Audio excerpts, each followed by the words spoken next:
Evening, Vulcanet. Happy spooky season to you too. You know it's my favorite.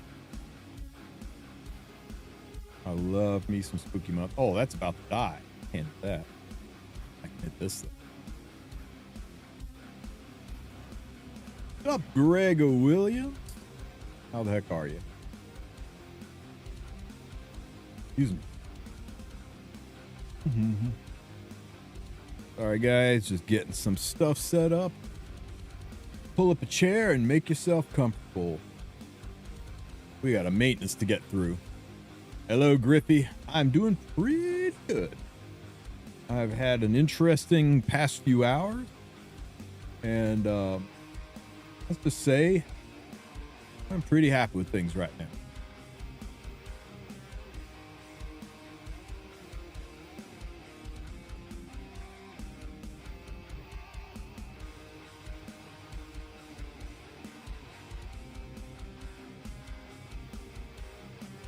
We're on the same damn team. Down here, we're on the same damn team. Let's do it. Hey, Ben, I got Renoa and Cleave on CZN and your mask guy, Cassius. I hear I know he got nerfed, but I still hear he's pretty good. Cleave got nerfed hard too, but I hear she's really good. And Renoa, damn. Now, I do have some bad news about Renoa for you. Hey, Mr. Sue. Thanks for the raid, brother man. Hey, guys, if you are not following I'm Sue, then you must be new here. So make sure you give Mr. I'm Sue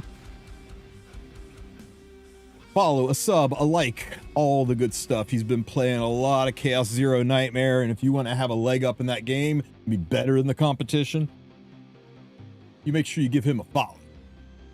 My dinner is all over me. I have an eating problem. I can't get the food in my mouth. So yeah, like I said, bad news about Renoa, Cassia. Terrible, terrible news for all of you guys. It's fine for me, but I played through the story. I didn't skip the story like most of you guys. I played through the story, and it turns out she's totally into me. So the rest of you guys, I'm sorry. I'm sorry, but you know, there's plenty of other waifus in that game that may be into you. So keep playing. There's plenty of fish in the sea, guys. What am I doing here? I'm just gonna press this button.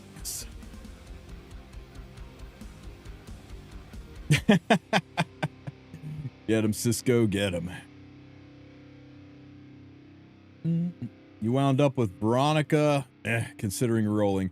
Dude, I got Hugo, which is abso-freaking-lutely. I forgot to put... Ugh. It's okay, we can still win this. It's just a pain in the ass. Yes, I guess. I forgot to put, what do you call it? Summer Photogenic on my Spirit Eye. It'll be fine. It'll be fine.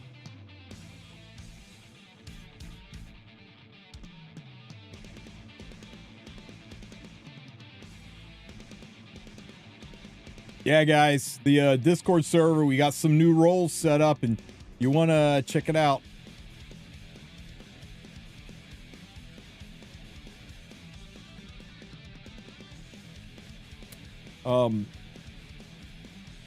It's going to be probably within the next 24 hours. We'll set it so that if you don't select a role, you're not going to see some of the rooms anymore. So like if you want to see the Wuthering Waves rooms, make sure you pick the Wua role and things like that. You can pick multiple roles to suit your needs. And yeah, we're totally fine, Save. I ain't scared.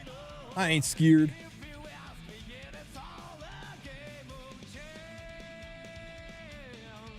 How is E7's animation so smooth, but CZN looks like it's 10 FPS? Does it? I thought CZN looked fine.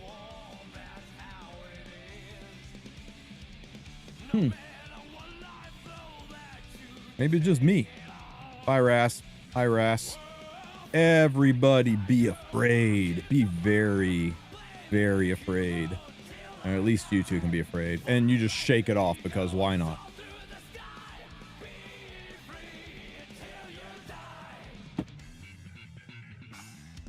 There's a lot of fine looking characters in that game, aren't there, Greg?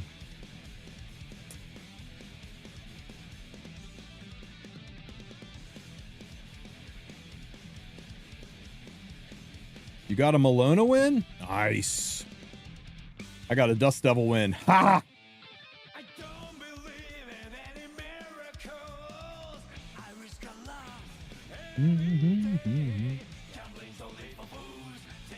Yeah, that one, it's definitely going to be... they keep making it harder to cleave. Why? Where's my pink color? I can't pick it. There's a...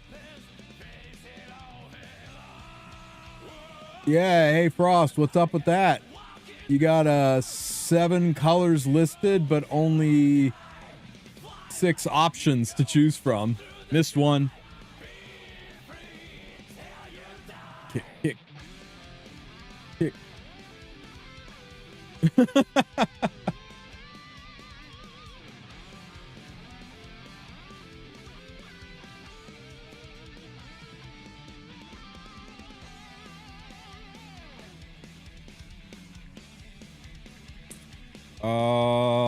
For you, Ross. Hold this, please.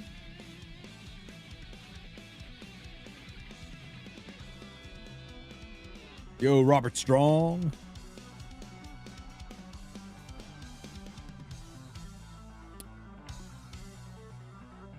You want in early, Joe, or you want to wait until we get a little closer? Because we still got a whole ass hour and all that jazz.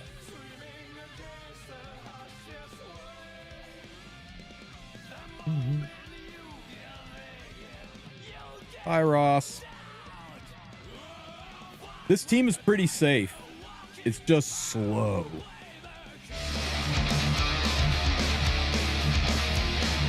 Hey! Kenzakai, thank you so much for the sub, buddy. I appreciate you dropping that Prime off here. You could have put that Prime into anybody's channel, but you dropped it here. And that's awesome. Thank you so much, man. I really appreciate you. Pee pee poof. Second verse, same as the first. Maintenance is coming up, guys. Maintenance is coming up. Hey, Tristen, how's it going? It is going pretty good, Neon. Pretty good. Okay, so we got an injury, Harshete. Oh, my God. If that ARAM is first, we're going to run this guy over. Oh, your asshole up here, Ross. My guild leader yelled at me for almost missing a Guild War attack. Well, you're bad, and you should feel bad.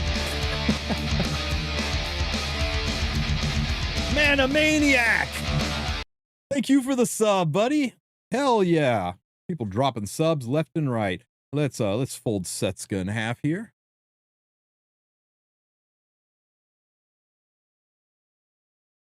And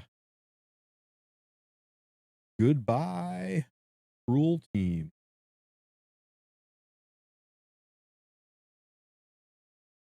Oh, awfully early in the morning. It is 10 p.m. here.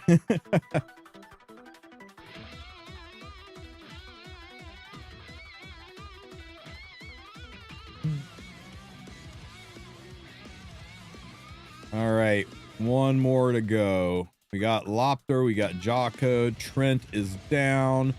These are up. I guess it is Ulcifer.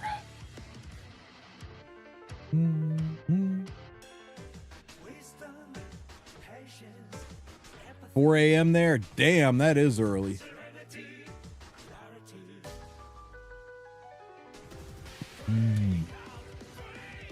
Okay, let's see what we got. We got a Scalia Ross, but this time we got a free rin.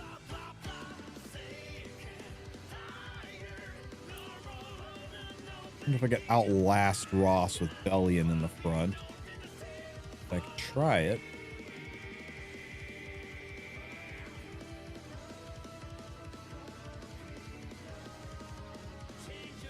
You guys think any advice on this team?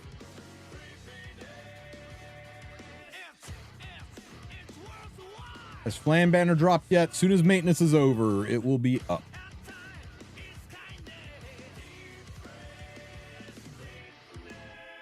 You know what? What if we do this?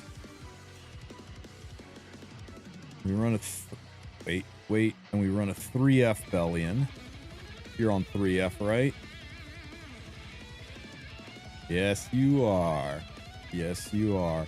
But instead, you get a Sinji out there. Candle? On Candle? Yes, on Candle. What do you guys think? And we'll just chew through this slowly but surely. I only have one triple S and another with counter set. Counter flan is the devil. You're bad and you should feel bad. Mm-hmm.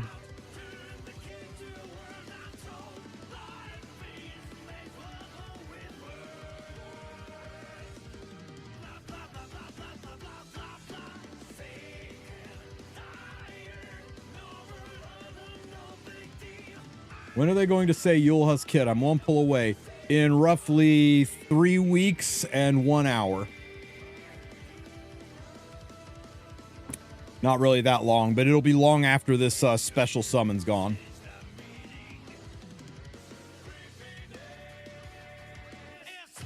Oh, bot will lose. We ain't running that team.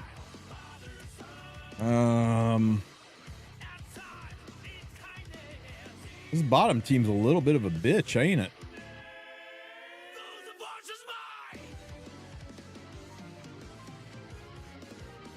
Do we just cleave it, guys?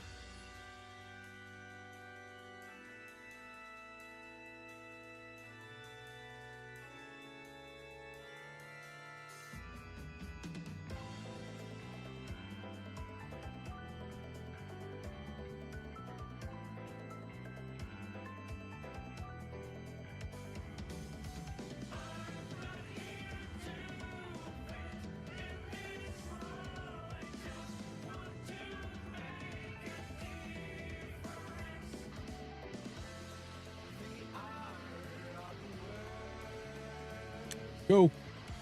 Use ice shoe? No. No. We're not going to go that crazy.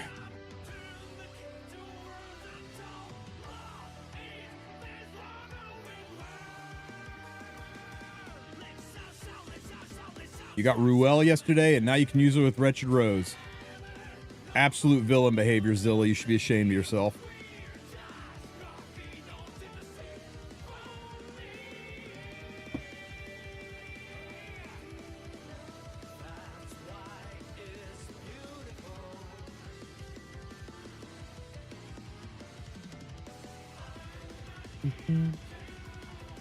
Pop. What's up, Kylon? You do what you want to do, Zilla, but when you notice you stop getting invited to parties, maybe you know why.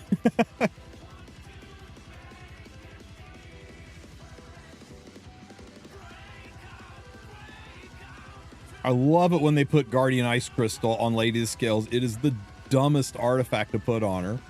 I don't know who sold people on this MLM to put Guardian Ice Crystal on Lady of the Scales, but I heckin' love it. It's won me so many fights.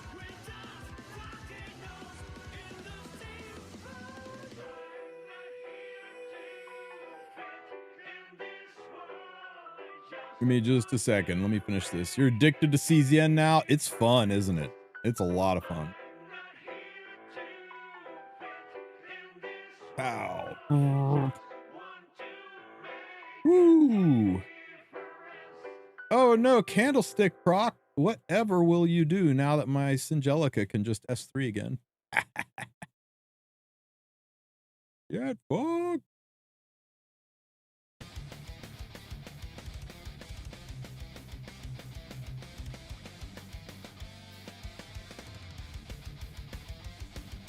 I heard KHM say that it's bad on her, and then I never even attempted it.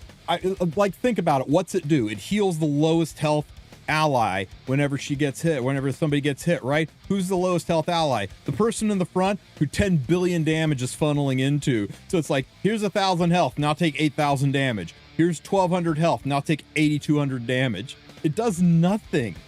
It's the dumbest freaking thing ever. Like, you might as well just put anything else on her that helps your team.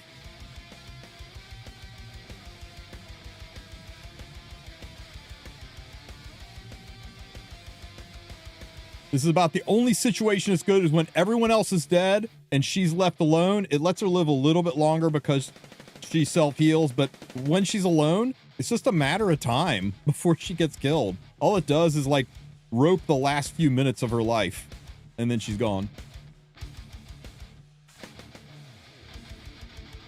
How to counter Freerin with the Bellion.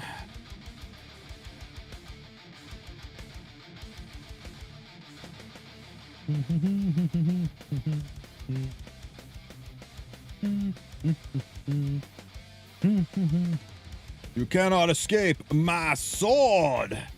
Okay, we need this Hua Young to not go into my poor Watcher Shuri, please. Well, he's got skill and all, so it's totally okay. Damn, that whole team popped like a zit. Woo!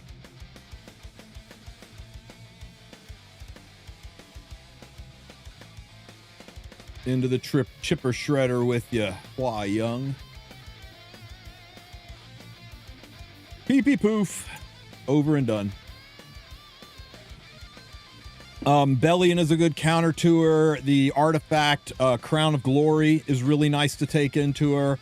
The pre-ban and post-ban buttons work really, really well. Lots of units that do extra attacks, dual attacks, counter attacks that can help pull her souls down. Making sure you ban whoever has a book on her team, that helps. Hey, she's a tough nut to crack. We're coming for you, Lop. We're coming for you. We're closing the gap. Is ML Arya good into her? Oh yeah, anybody with pop damage, right? Fixed damage, yeah. Renox, Uber's Tooths, Edward frickin', oh not Edward Elric, frickin' Rimuru from the Slime collab. Holy crap, I can't believe more people don't use Rimuru.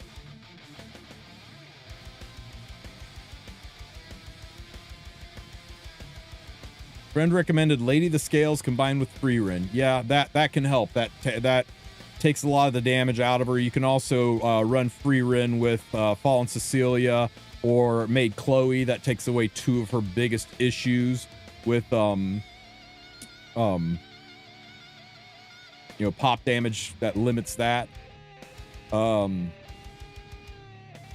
yeah, really good call. ML Shu. That'll blow her up nice. Okay. Oh shoot, I didn't even risk quest aid today. Where are my manners? I haven't donated or nut.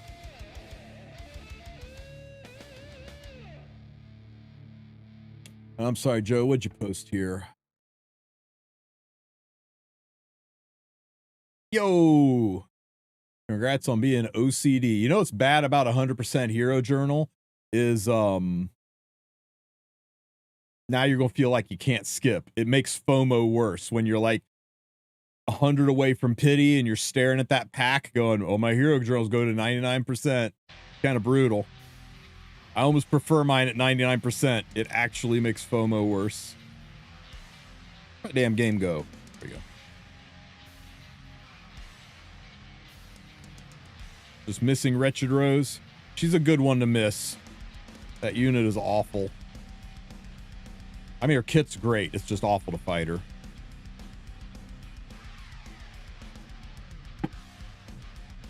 Tristen, you have to pick one. Auden or Shu? Auden? Oh, Auden. Shit. I don't know what. You said that and I thought Ahmed. Ahmed or Auden or Shu? Shu. My daughter thinks Shu's cute, so Shu's gonna win. She's a rat, but at least my little girl thinks she's cute. Auden... You know what would make Auden cute is we put her in a burlap sack, tie around the top, beat it with sticks for a while, weigh it down with some rocks, and throw it over the side of the boat. That'd be adorable. I'd love that. Wouldn't that be cute? No, just me. Does Mystic Pity reset after the update? No. There's no difference between this Mystic banner and any other Mystic banner except the cost of pulls is discounted. So it's just cheaper to do pulls. Now the cheaper pulls go away. You'll go back to 50 per pull. No matter how many cheap pulls you had left, you'll go back to 50 per pull. But everything else just remains. Nothing else changed. It's just a regular old Mystic banner with benefits. Another Mystic rerun means that maybe Yulha is... will make... Maybe, I don't know. Scaly's still real recent. It's very unusual to come out with a answer that quick.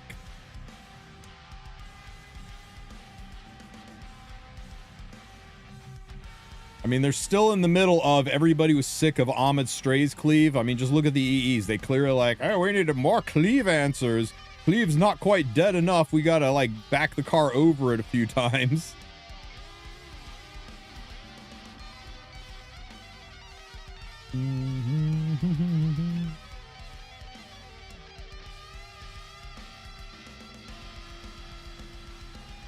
Ooh, we'll get a piece of gear soon. Black Clover will be back in 2026. That would be an epic collab. Want Asta screaming in Epic 7. I hate this. I hate this. Hate this less.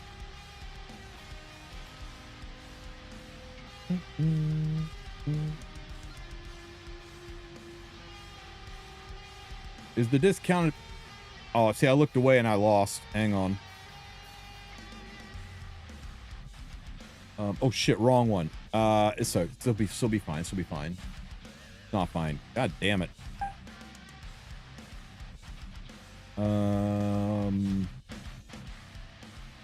Oh wait. There we go. Easy one.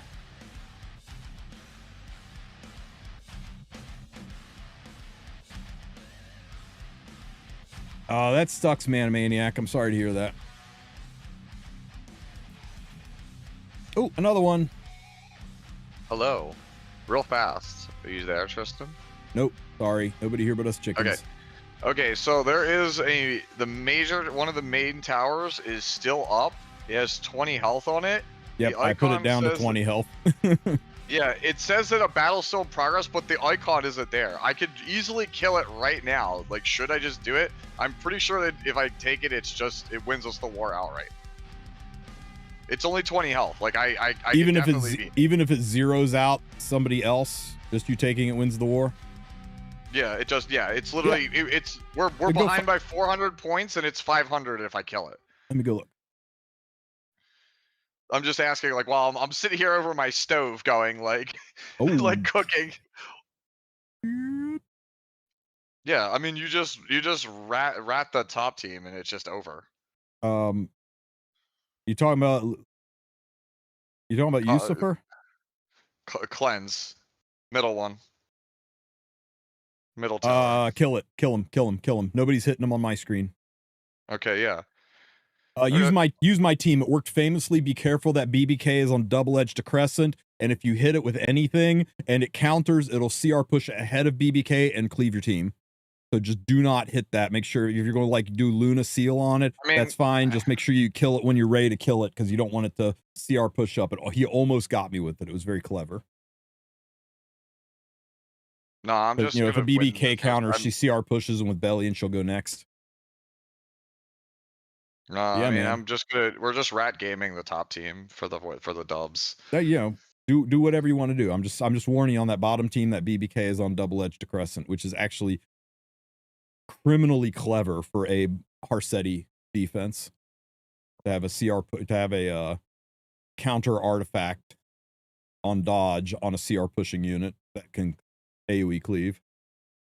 Okay, I base Cheese won a lot of fights with that.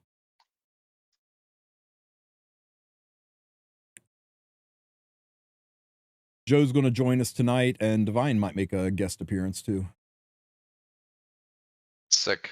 What was I doing here? How much time we got left? We're still good. Easy one. Easy win.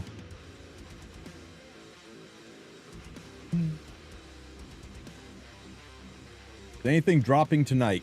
The new story event for what they call that thing? No, that doesn't hit till Monday. The grid map thing.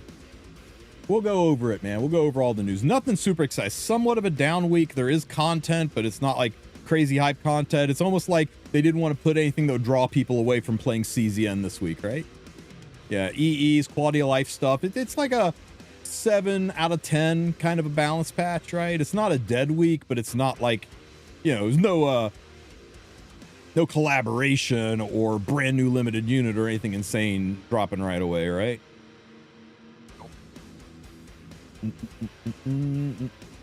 At this point, I think I could just probably auto it. But...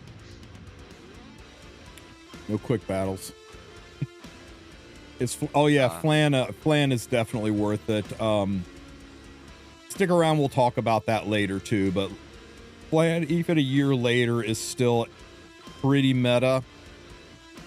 If pulling Flan means you'll have to skip a limited unit that would drop like 2 weeks from now, then wait and see what Racecar Sigrid looks like. Racecar Sigrid's animation was so clean and so complete. I think she's going to be out within the next 2 to 3 weeks. And you want to make sure that you have enough to get the new limited unit, because old limited units, you can always do custom group summons, or, you know, there's other ways to access them. But new limited units, if you miss them, you're basically down for about a year. But if you can afford to get a Flan and still stick around to be able to pick up a new limited unit, yo, that BBK must have been on freaking photogenic. Then I would definitely pick up a Flan. She's so good, I have 2 of her. Can you see my Arby? Sure. Oh, look at this freaking Setska that finished me off all by herself. Absolutely lame. Some are photogenic, man. I need like 25 more of that artifact. Oh, wait, we got a piece of gear now to roll. Yes. Arbiter Vildred. This is my speed RB.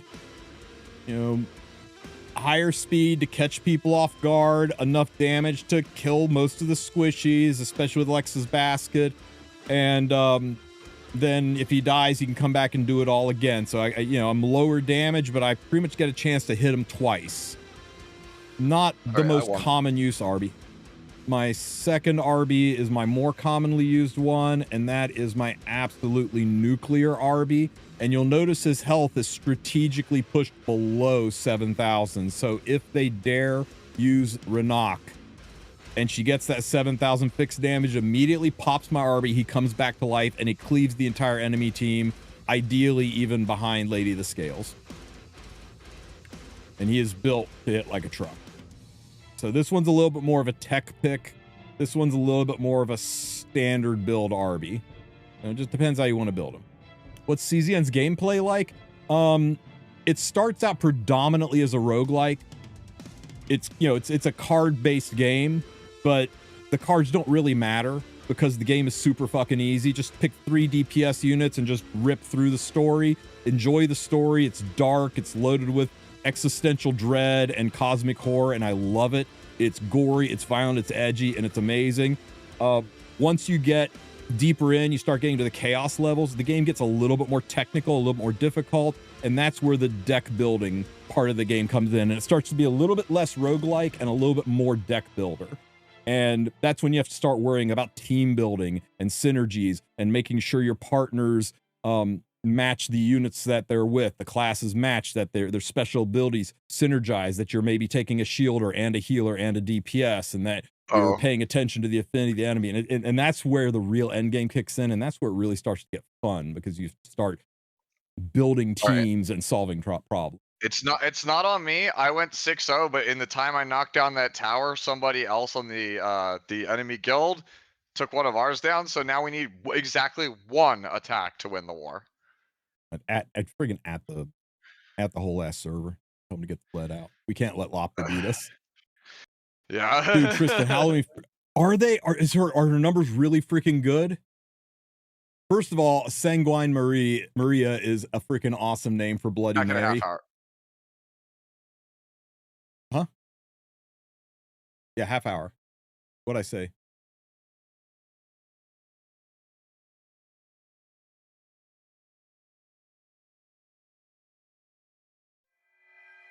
Spring.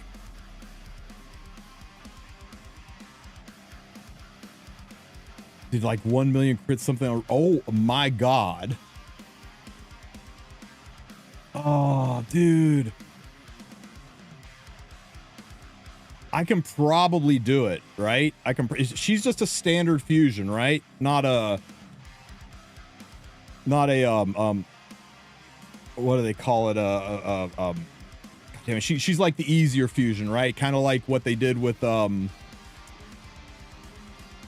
why am I brain farting all these names? Kind of like what they did with Fabian, right? Just a traditional fusion, mixed fusion. Not sure. She looks so damn cool. I kind of want her.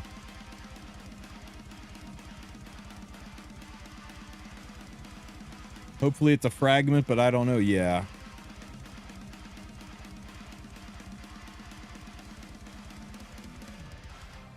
If somehow I get another Vildred, I'm definitely using your speed build. That looks insane. It's one of the better builds for like, you know, farming and doing story too, right? Because you can run that unit and just keep clearing content while you're friendship farming the other three. But he's a great last pick when things get ugly. Oh wait. Oh my god, it's like we're playing CZN, guys. The game's stuck. Why are we having connection errors over here? Oh, wow. Okay, we're not playing RTA right now, guys. Anybody else having this? Just me, or is everyone having this issue?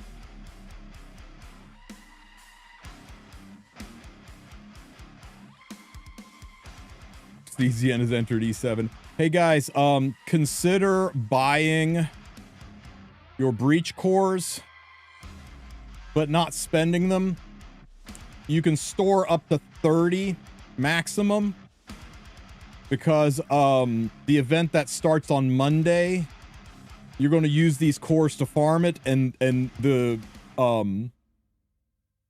cores are expensive, and if you don't have a shit ton of leaves, just using your daily regeneration stamina to kind of sandbag a bunch of cores, you'll probably be happy on Monday when the event that runs off of breach cores is available. So, you know, if you didn't do it today, that's okay. The event doesn't happen till Monday. So you got Thursday, Friday, Saturday, Sunday. It's enough time to pick up what, like 12 additional breach cores, and you'll be glad you have them.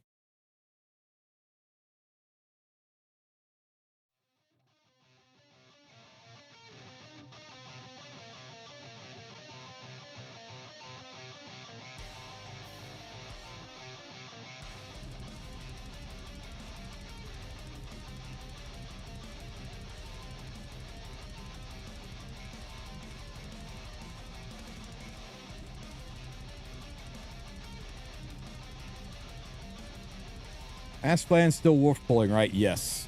Whoa, whoa, whoa, whoa, whoa. Where'd everything go?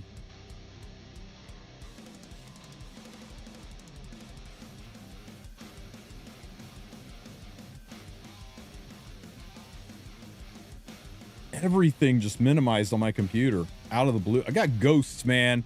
I got spirits running all through me.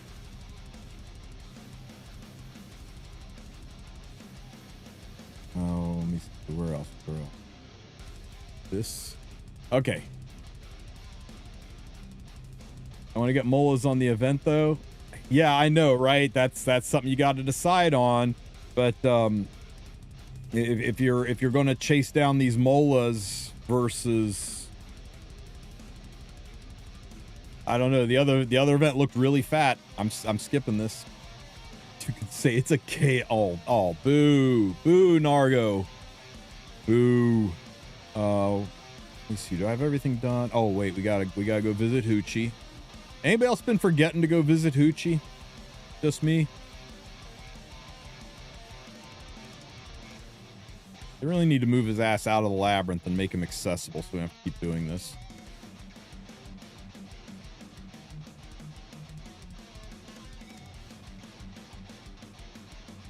I should always go to the middle of the list.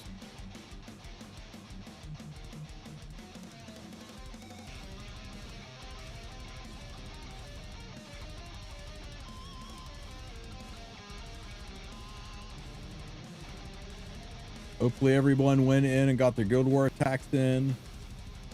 Yeah, we all bitch about charms, and we all forget to go to like the one place to like religiously buy charms. Hey, what are these mushrooms doing here? What are the mushrooms doing here? Oh, hell no. I gotta fix this.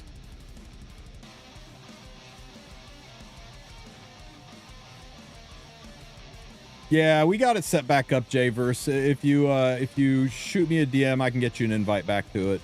But yeah. Hacker breached a mod through an old webhook on an old what do you call it, on an old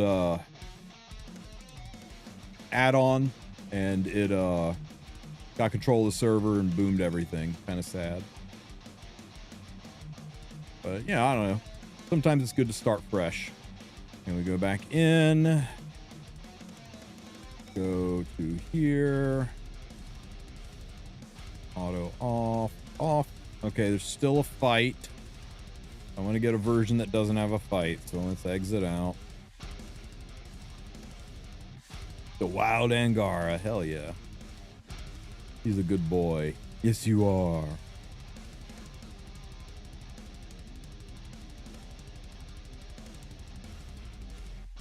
All right, now we got a version that's got no fight. So we yield, we never exit. Now we can go to Hoochie and not have to worry about a fight ever again. Until somehow it gets fixed. I'm surprised you don't save a lab with no ball. I did, Chas. This is the first time I've had a fight there in forever. All I can figure is that they, during one of the updates or something, it reset it. Where's the CZN reroll script that just does the tutorial for me?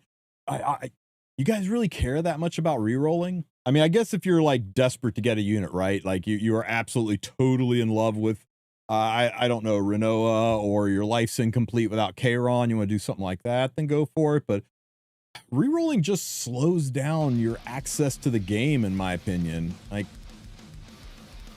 you're going to spend the most hype time in the game doing the same content over and over for hours, chasing one unit that's going to be obsolete 3 to 4 months from now. I don't know.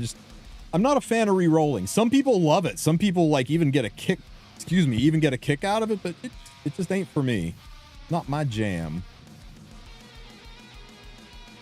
But you do you. No reason to re-roll in CZN when you have 300 pity wish list thing. Also, it's PvE. It's not like I gotta re-roll and get Harsetti or I'm not gonna be able to compete in RTA kind of shit, right? I mean, you're not playing against anybody. There's not even like competitive leaderboard stuff. It's single player. Like, I re-rolled and got the most amazing super uber powered team, and now the game's boring because everything's too easy. Yay! I don't know. If you're re-rolling for husbando or waifu, spot on. You do you. But if you're re-rolling because a tier list told you that this unit's better than that unit and you want to start out with the best, I think you're power gaming a game that's not designed to be power gamed, you know? It's like cheating at solitaire. Just go out there and have some fun. Especially this one, which actually legitimately seems to have a good story. I'm not gonna bore you guys with auto tower. What do we do? What do we do until maintenance? Hey, Mr. Divine. Oh, I usually just sneak in, actually. I saw you sneak in.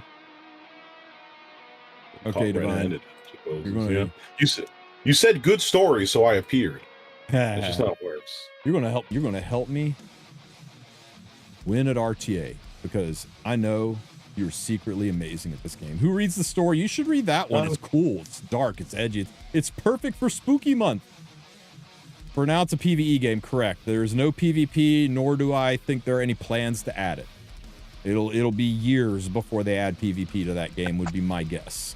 Unless things go crazy. What, CZN? Yeah. No, I think you're a year off. I think you're a year, 18 months. I think you want to get it in because it convinces people to spend, right? Nothing convinces people to spend more than you. Yeah. I guess it's the thing of like, somebody has something and I don't have it and they beat my ass with it. Okay, he picks free rend first. Fixed damage is good, yeah. You definitely think about fixed damage, but I think you want to settle on like shoring up your draft. So I think one threatening opener. Okay, just blind, just fuck them. Yeah, you know what? I didn't think about that. I didn't think about just denying their entire playstyle immediately. Yeah, I don't know. I feel like. Oh shit! I should have picked him. Oh, he's gonna cleave me. Okay, Isn't Cleave dead? Is there like 80 ways to beat Cleave?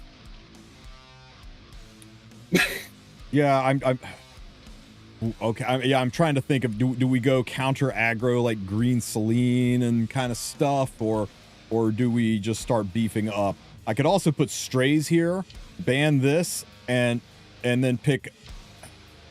I don't have another pusher other than A-Lots though.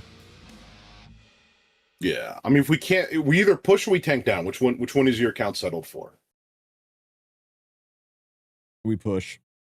Okay, so then we just pick some speed openers and let's challenge this motherfucker, right? Can we get something to interrupt in here? And then one of our best openers, one of our faster openers? So maybe Sage Ball and whatever. I totally ran out of time, but we're fine. We're fine. Okay. So we're in a position where we're kind of committed to banning the Zeo. I'm not gonna lie. Yeah. No, we're committed to banning the Zeo. We're committed to banning the Zeo. He's gonna come out with something. He's trying to up his speed, but I think he's trying. No, that's imprint, right? Isn't that imprint? It's imprint. No, but he's gonna strays last, I guess. I don't know. I don't know. Yeah, he's gonna strays last. Okay. So we green Celine, we ban the free run, and then he can't do shit, right? Yeah, you mean machine green Celine, or you Sage Ball, whatever is your flavor of interrupting the enemy, right? I don't think my Sage Ball is quite ready for this. Okay, yeah, that's a shame. As you know, I'm the big Sage Ball enjoyer, right? But that's technically, we might have talked about this, but I think I would have liked this game if I had your account. Your account had like a bunch of characters and units I never had, and I feel like since I spend so much time looking at this game in its total, it's easier than for me when I'm missing units and missing gear to be like, okay, we just position ourselves in this way. I still think I'm a little bit fuzzy on the A-Lots, but maybe it's funny enough to catch the ban here. It isn't. We catch the blind ban. That's hilarious. Wait, we're going up against his Zeo. Yeah. He was sure I was going to get rid of strays. This is kind of fun. Okay. So he's going to go first with this, and then he can't do shit with either of these units. And then my A-Lots. Yeah, he can't. Can he? No, he can. He can totally do stuff with the. Oh, that's right, because it's because of the skill null. Yeah. How fast is that Ahmed?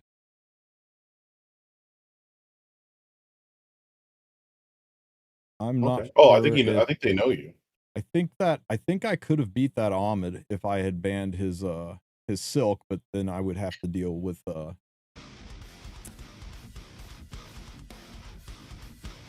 You just want to access the souls too. Pushing the button. Smash. Oh shit! He's just gonna push on top of this. Yeah. And I'm dead. It's kind of hilarious that he did to me what I was going to do to him, but he did it first. I was like, I thought we were banning Zeo. I'm gonna be honest with you. Yeah. I thought we said we were committed to banning the Zeo. I thought we were committed to banning the Zeo. Well, we still lost. Ahmed would have gone next, and it was the exact same story. It's not like Zeo did anything. He just hit our Luna is all.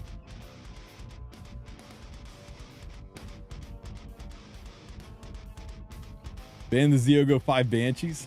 Stray's still this toxic? Yeah, at least until the exclusive equipment's dropped tomorrow. Yeah.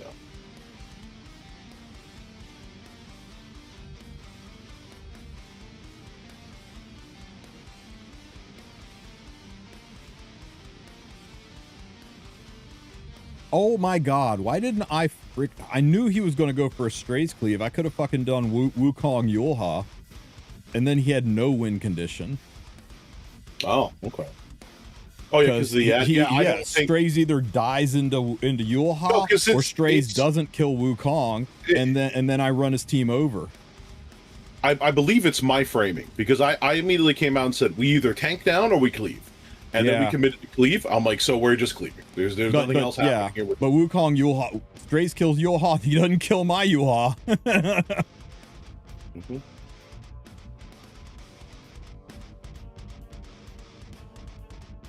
I'm the one that cleaves. I don't play anti-cleave.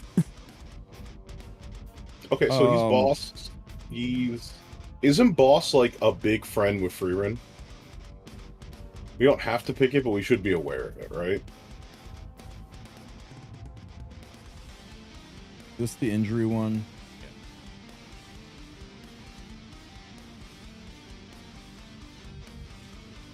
I got to get used to using the search function if I want to play this more seriously. You might also have to get used to spelling the words. No, I'm joking.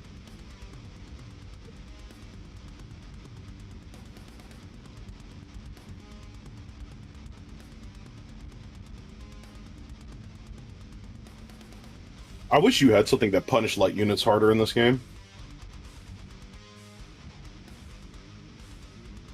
That's hilarious. Not what you said, the fact that he did that. Okay, yeah. And now we're just going to speed up into a Cleave and pick another person to enable us. Yeah, I just A-lots at the bottom, I ban his Luna and run him over unless he gives me... We don't care about that, we murder that. And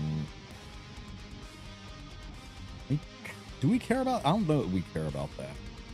I mean, it brings stuff back, but we're still immortal, and I don't see any real damage. Okay. I don't think we care about that either. My 1-2 punch kills this. I think we just get rid of Ilanov and run him over. Okay. Yeah.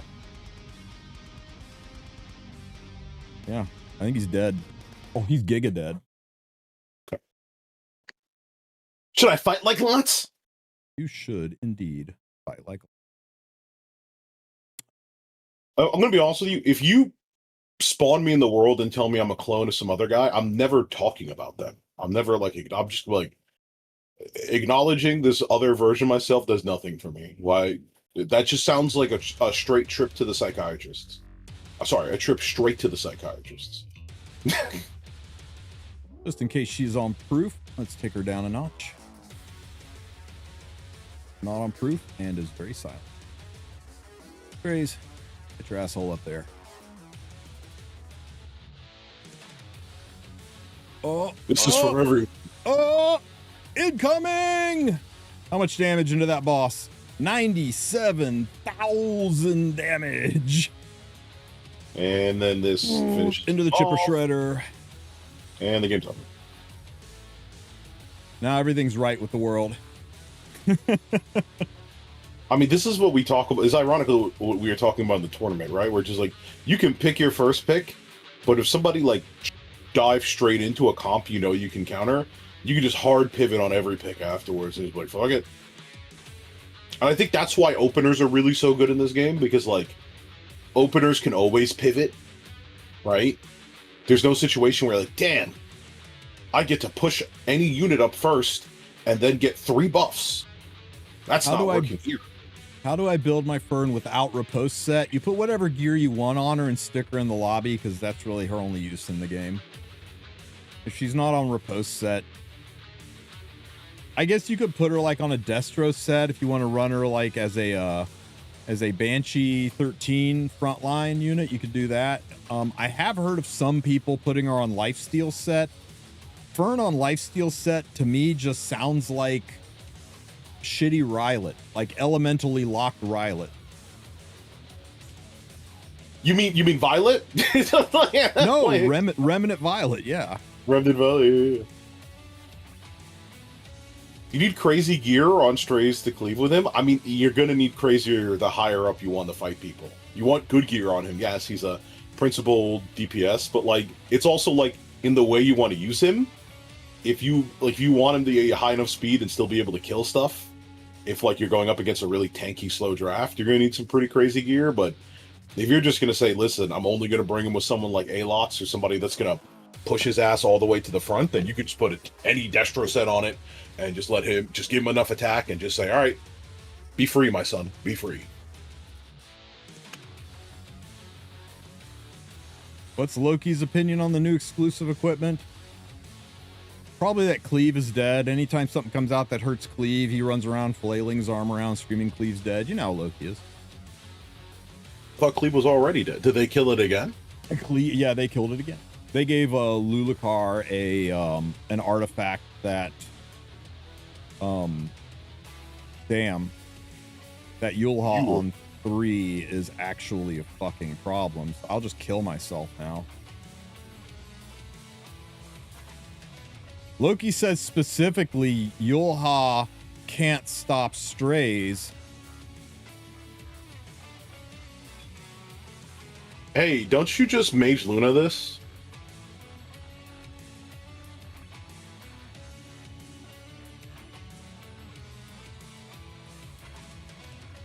Won't invincibility proc first? No, it will not. I'm gonna be honest with you. I used to joke about this. I actually don't know what the fuck Benimaru does. So he got picked in the tournament. I'm like, please tell me this isn't useful.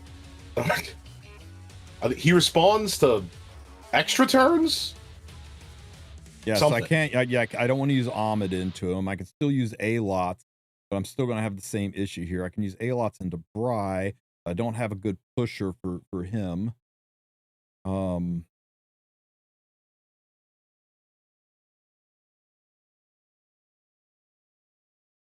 you pick Alots, and you need another person to push you up. Yeah, I'm gonna go. Oh. Damn, Drac was almost happy for 2 seconds there. Yeah.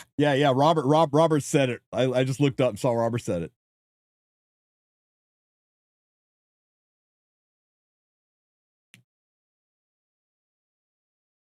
He's trying. Oh, look, he got the triple colors.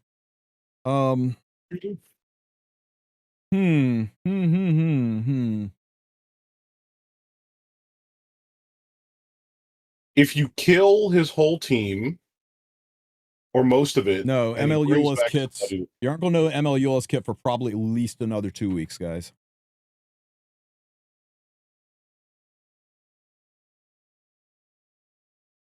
Try this. That's fine. That is. Okie dokie, Mr. Smith. Got rid of boss. It's gonna be rough.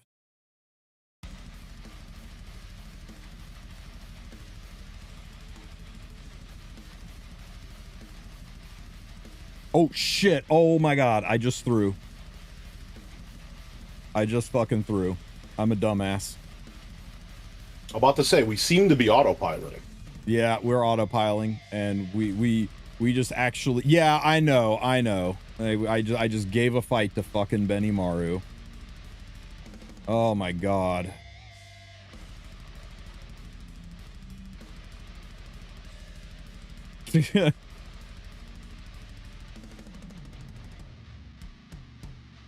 That's embarrassing. That's really embarrassing, guys.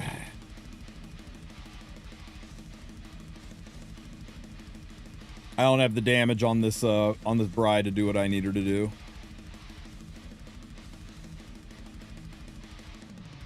Yeah, The full heal. So we had a hard win there, guys. Hard fucking win. Oh man. No, Benimaru is not goated. Benimaru serves one purpose, and that's to lower your win rate. Benimaru, everyone's like, Benimaru's really good. No, Benimaru is good into people who do stupid shit. Like you just saw. That's Benimaru's win condition. Your opponent is an idiot. And if the only way your unit is good is your opponent is an idiot, that's not a good kit. We talked about this the other day, right? Where it's just like there was a long history of Conqueror Lilius counters that were just... I mean, she doesn't have to press S3. Mm-hmm.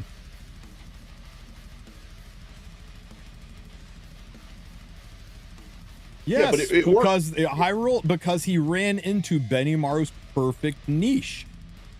The opponent fought like an idiot.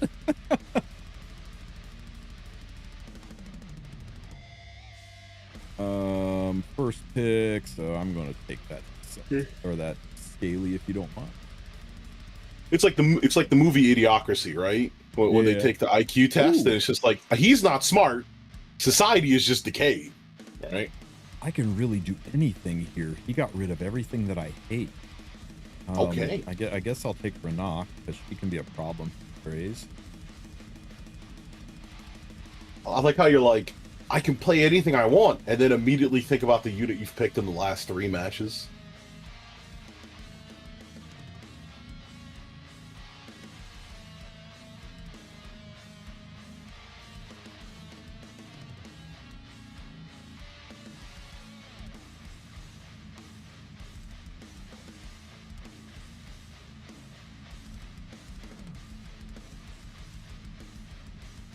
Strays in your top right.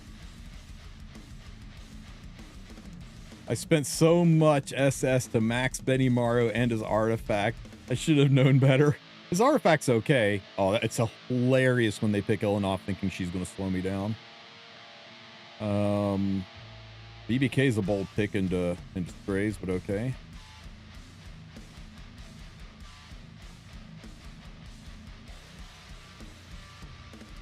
Okay, so far there's nothing on his team that's a threat, so we just ban last. And if the last is acceptable, we ban first.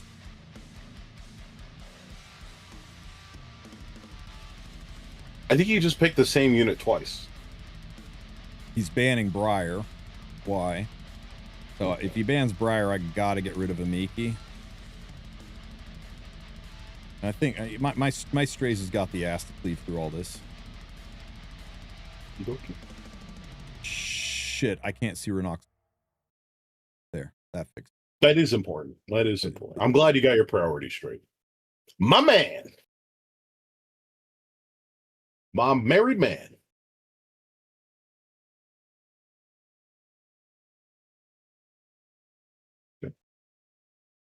Okay, says I can't. About to say, were you looking around for Benimaru? No, I was looking at the guy who you know didn't get enough attention from his mom and spams my chat. He was posting racist stuff there last night. Yeah, pretty sad, really. We are hitting the books hugged today when it comes to banning. Oh. He didn't get hugged enough by his mom, and he got hugged too much by his uncle. Not the uncle's S3. Oh, unfortunately.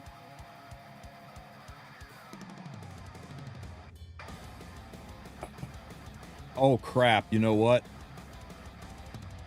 Hiding Strays' legs caused a problem in that we can no longer see, or we're not going to push Strays with this one. That's okay. This is still fine because Alots gets to take a turn.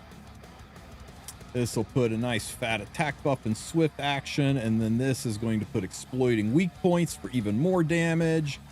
And now he cannot escape my sword. Slice. Very dead, Ilanov. Burn this. Very dead. Everything else. Except for BBK. Okay, what you gonna do, BBK? Mad props for you pushing the button. Now you top right. I can hit you first.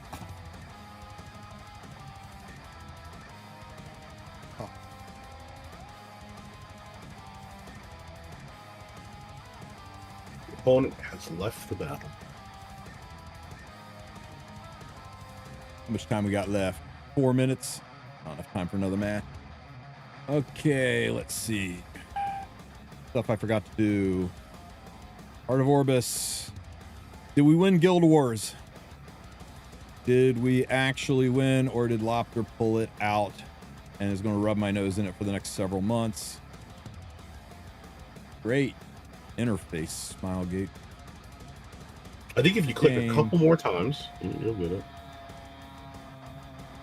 There you go. Oh, no. We have got 12 people and 4 minutes and nobody's attacking. Are you freaking kidding me? Can we wake up Carr? Oh, What do you think your chances? freaking call Yamins. I will make a. You know what? I have to. I don't know if you've had this problem. I used to have Carr server in this one place, and now it's all over the place. It's okay. This is kind of poetic. It's like just one attack, even a draw. But yeah, nobody's in there fighting. Oh my god. And what's so bad is if we actually got that one attack in, Lopter could be equally mad about his 12 people not doing their attacks. Who is it? Who's not doing their attacks? Let's see. I think it's this button and no, it's not that button. It's this button and it's Guildcrest left. It's Carr, of course. Phantorekos, Reike, and Tsuchikage. What the hell, Tsuchikage? Oh, dude. I am adding Suchi. It's always your own people. It's always your own people. Hang on.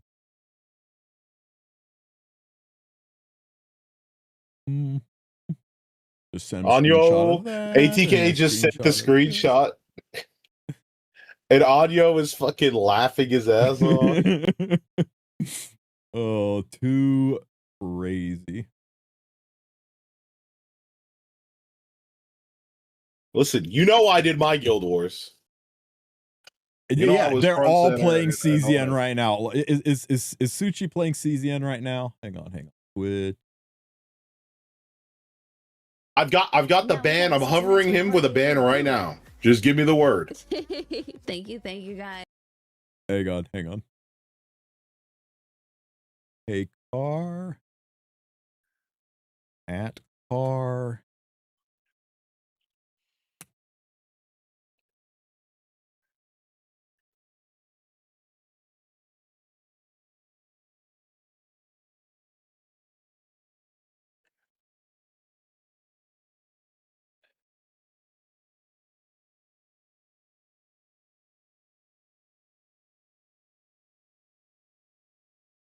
Why are we adding Carr? What did I miss?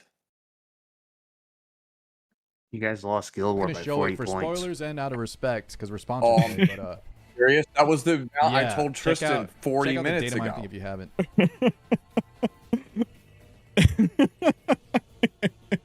Jesus! All right, Tris. Jesus. No, Tristan. Yeah, Gar, it's too late. It just Tristan, you could have ended. told me this 5 minutes ago. I would have taken a break. Why do you tell me on the dot when I can't do anything about it? Okay, that was pretty good. Okay. All right. Oh shit! I don't have my heroes up. I don't think I can do it. We're in maintenance now. Oh, it let me in. I didn't ping the server. We're good. Woo! Oh my god, that's wild. Okay. All right. Well, I will go do my stream. I wish you the best of luck, my friend. Oh, you gonna stick it around? Oh, all right. I did my part to pump the algorithm, Sue. I gave Benimaru a win in RTA. I'm a little embarrassed about it, but it happened.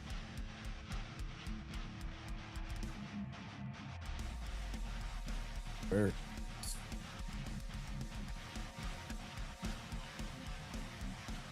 you go. Discord. Here. All right.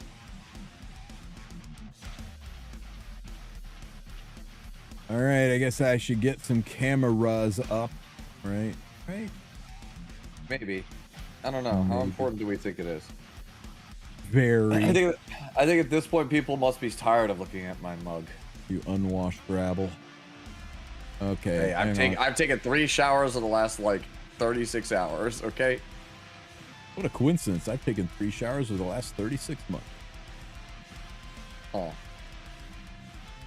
This one and showing transform. Pull that up. Is Car too busy playing CZN? there it Did you is. forget Guild Wars? That's basically what I got context clues wise. Yeah, Look, it's it was my pretty eye. hilarious. Damn, as a giant heckin' Sue. Yeah. Well, don't blame me. You don't have to get Renoa in there if you don't want to. Yeah, I do.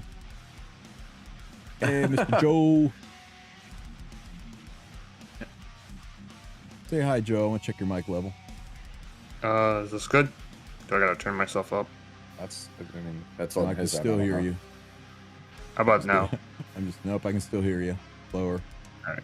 I'm just kidding. Lower. I'm kidding. You're fine. No, I'm kidding. You're fine. Yeah. I'm just being an asshole. It's what I do. How Yep. I survive in this world. You're not going to break me about Benimaru pick. I still have the guy built. Not terribly either. The look on his face is my look whenever I screw up hard enough that he works. The look on his face is how I feel whenever someone tells me that I should build him. like I can't tell if they're serious or not. Like this is like my favorite character from Slime, and I still don't play him. I think he's that bad. All right, guys, welcome to the post-maintenance podcast. Game is down for about 6 hours. When it comes back up, all kinds of not a lot of new stuff's going to happen. If you're wondering why it's a dead week, Chaos Zero Nightmare just released. Make sure you're giving Sue a follow, a sub, a like. Check him out on Twitch and on YouTube. He is going to be your premier contact for all things Chaos Zero Nightmare. The man is going to have forgotten more things than you will ever know. So make sure you're checking him out. That's actually true. I wish it Your- wasn't. Your Protos, as it is, your captain. Yeah, Protos, yeah. No, I just actually, literally right before this maintenance podcast started, I put up a video that is a bunch of day 1 teams. So if you have no idea, like you pulled a 5-star, you have no idea what the hell to pair it with, you can go look that up. I'm going to get their particulars put up. I tell you what, while I get you guys particulars put up in the titles, why don't you guys take a few minutes to introduce yourself, Mr. Joe 5K.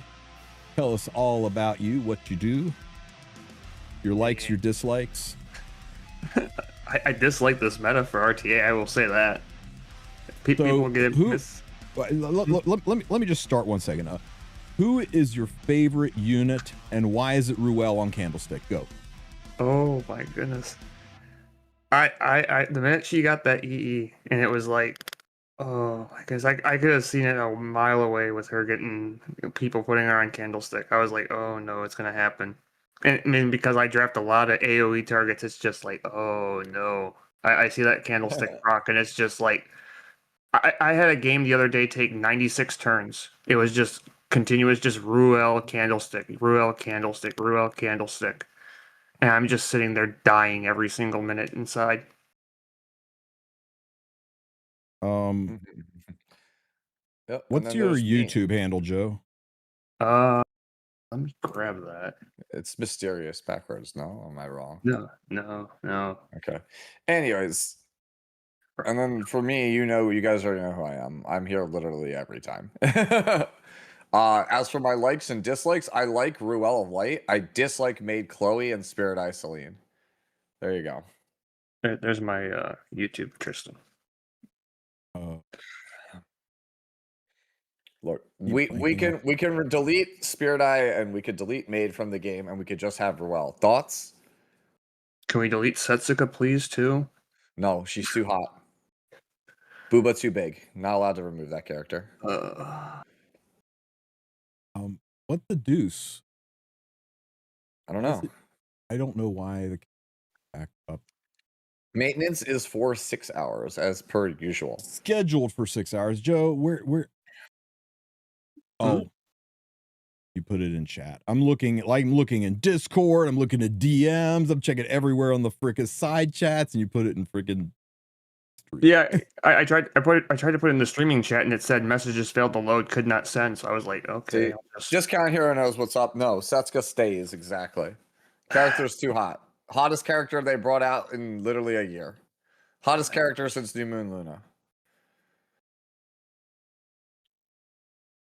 There you are. That's you, right? Yeah, the top one. The one with the orange button. Whew. All right, guys. I guess we should just pull up the notes and go through it and discuss what's coming up, what's going to be happening in Epic 7 next week. There are some things happening. Not as dead of a week as we are used to. We got Tenebri here with her clown nose. This will never get old for me. You've seen this, right, Stu? Yeah, I have. Yeah, I know. No matter how you zoom it, she always has a clown nose. Gotta love cascading style sheet. What is it? Cascading style sheets? Yeah. CSS. It's been a long time since I've. All right, let's break the ice the way we normally do. Let's check out Epic 7's update video. Oh my god, I didn't even see the 1 minute update. No way they did the Taco Cat meme. Mm-hmm, Yeah. No way. I saw that. Yeah. That is With Setsuka and legitimately. Sharoon. It like, oh man, I have it memorized. Like, if we can pull it up, like, I'll see if I can find it. It's from YDCB's debut. It is my favorite YDCB clip of all time. It's from Blue Lua's debut, where literally he uses that meme, and it is the funniest thing ever. Whoever they have making the thumbnails, they are not paying them enough. They are actually just not paying them enough. Like, it being Sharoon and Setsuka is actually just hilarious. All right, let's check it out. Can we just say how dripping with innuendo this picture is? The look of concern on Sharoon's face. I mean, the entire point of Setsuka as a character is to give in to your hidden desires. Mm-hmm. That's yeah, why Sharoon's like, I need an adult. And Setsuka's like, I am an adult. This is a lobby background too that we get. Oh, is it? Never won. Nice. Phantasmal barrier. I'm pleased to see this is crazy. We'll spend a moment on this. Season 2 closing. Guild War quick match update. I remember when they had the seasons with unique names. Now there's just season 1, season 2, season 3. People are sweating pretty hard for this Guild War trying to make it some accurate thing. I feel bad for a couple of people that I talked to, like Kofi. We are probably in the top 3 too now in Parate, but we'll have to win Friday's war to secure. It's a lot. There's a lot that they packed into this. It's just, nothing super exciting, but it's not like it's a dead week.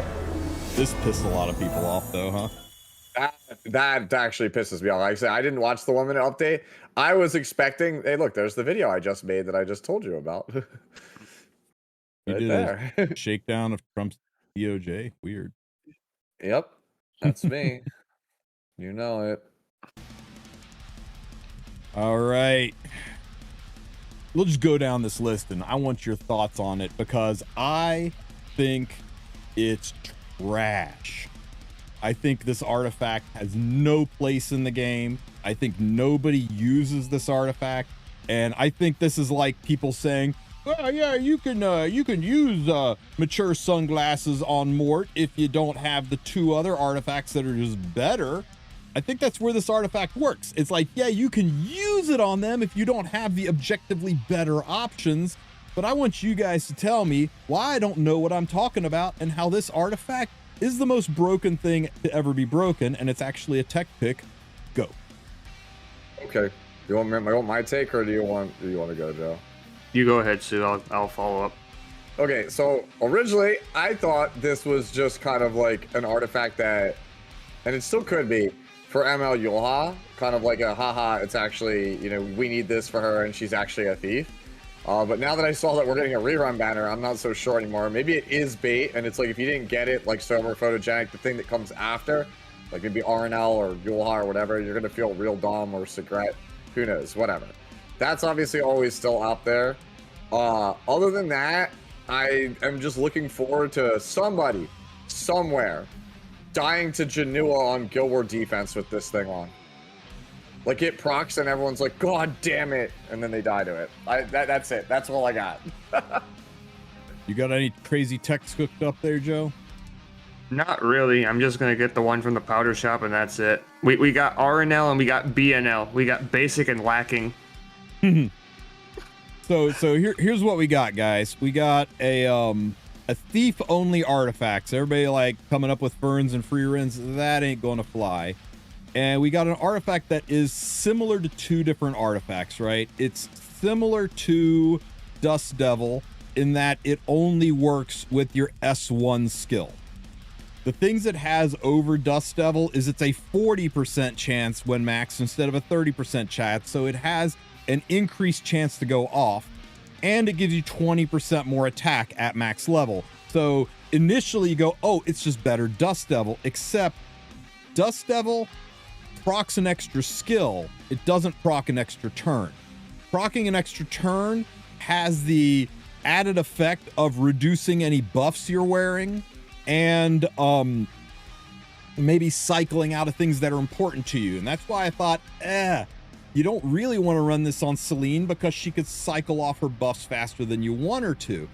But it does have a slightly higher chance to proc. But the other thing is Dust Devil can activate when it's not the hero's turn. You see anything up here? It says anything about only works on turn? No. But here it says very specifically, effect only happens when the caster uses a basic skill, i.e. on their turn. So this will not work on counters. It will not work on dual attacks. That's why it's weird on Setsuka. It's why it's weird on Celine. You're not going to get those extra hits when it's as a result of a counter or a riposte or one of her special attacks, right? So that's why I'm like, it's kind of a shitty Dust Devil. The other thing it's very, very similar to is Rihanna and Luciella. Again, where is that? I know I got one of these here somewhere. Again, Rihanna and Luciella is a 30% chance at max level, and this is 40%. This is grants an extra turn. That's grants an extra turn. This is 10% attack. That's 20% attack. It looks objectively better in every way, right? Except RNL can proc off of S2s and S3s. Master of Nightmares. This only procs off of basic skills, which means S1. So Also, it's higher attack, higher chance to proc RNL, but it's limited to only S1 skills. Whereas RNL can work on other skills, so you have more chances to proc your RNL. Like when you do an S2 extra attack into an S3, it's 2 chances to proc your RNL. Here, you S2, RNL can never proc. You S2, this can never proc. You S3, this can never proc. You wait a whole ass turn, you S1, now it can suddenly proc. It feels like an artifact that doesn't have a home. Yeah, the that's what I'm saying. Attack It'll and the probably be extra something in the percent. future. Yeah, the attack and the extra percent just does look a little bit better. But yeah, Sue nailed it. Say it again, Sue. I just think it's for somebody in the future. Right. Like the thing is, it's weird. Is like there's not really anybody that can use it, but the banner is like not a terrible value. It's weird. Celine Like, would not be great on it. Malfunction. Celine would be objectively terrible on it. It can't proc unless it's her turn. So only procs when she S1s. And what happens when you S1? You typically are soul burning, and she gets an extra turn anyway. It just lets you maybe get one extra attack out of that last soul burn, and you don't get Dust Devil procs out of your extra hits. Elvira probably would be one of the only ones that would probably be like fine for it, I guess. You extra turn, you get an S1, you get another S1, then you loop into immortality without souls. I guess, but it's another unit that you typically are wanting to soul to proc, and plus you're giving up any effect resistance artifacts that you'll probably want. I don't know. Weird. But yeah, The chat's starting to say too, maybe Sexy Nurse Yulha will be a thief. That would be weird.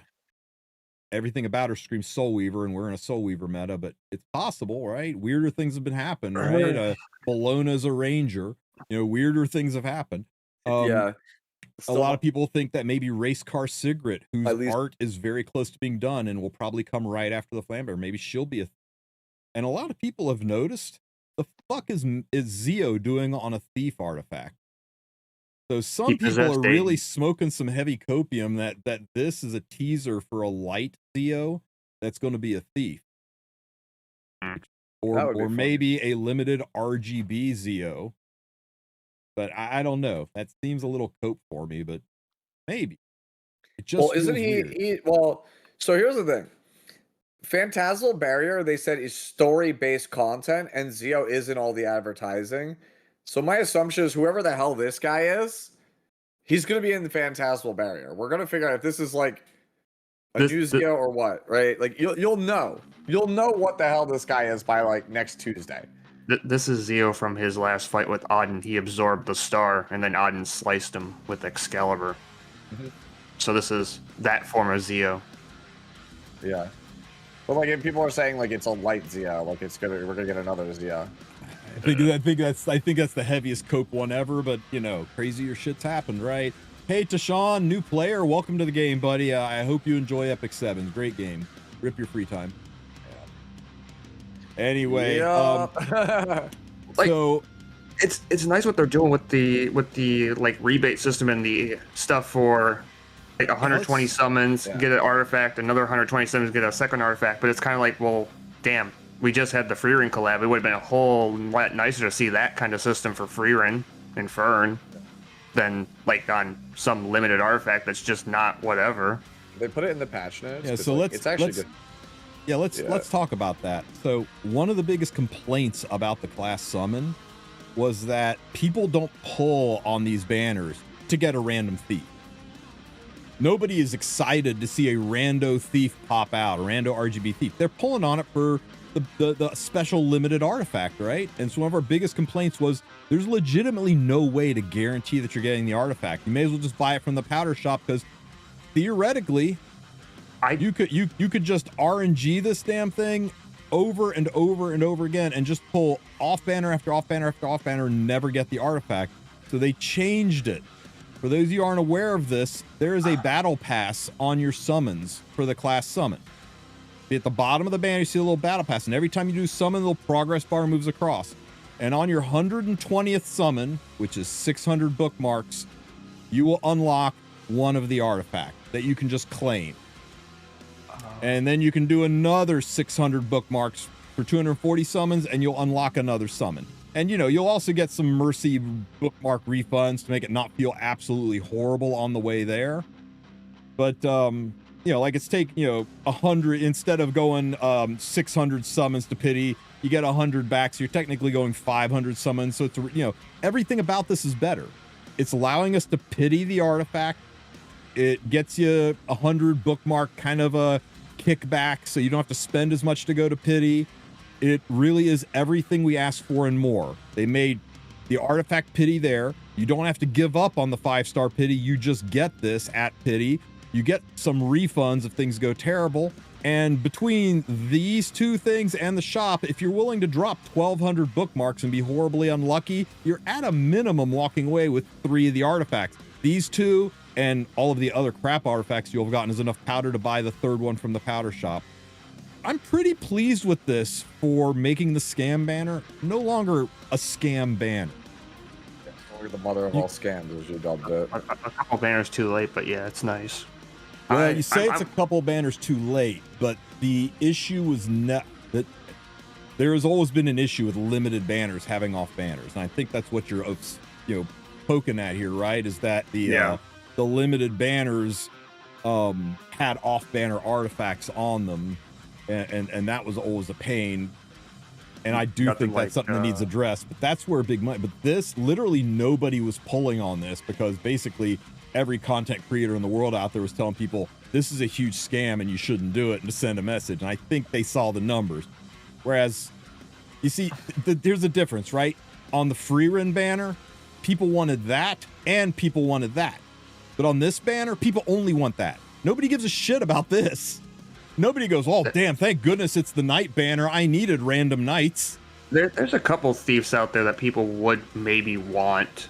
Yeah, I suppose. But you can't. But you can't select. It's just random thieves, and there's a shit ton of units in this game. I don't know if Setsuka's on this banner though. That's what I'm just trying to figure out. She is. Wait, she should be, right? She should be. Yeah, her banner's over. New.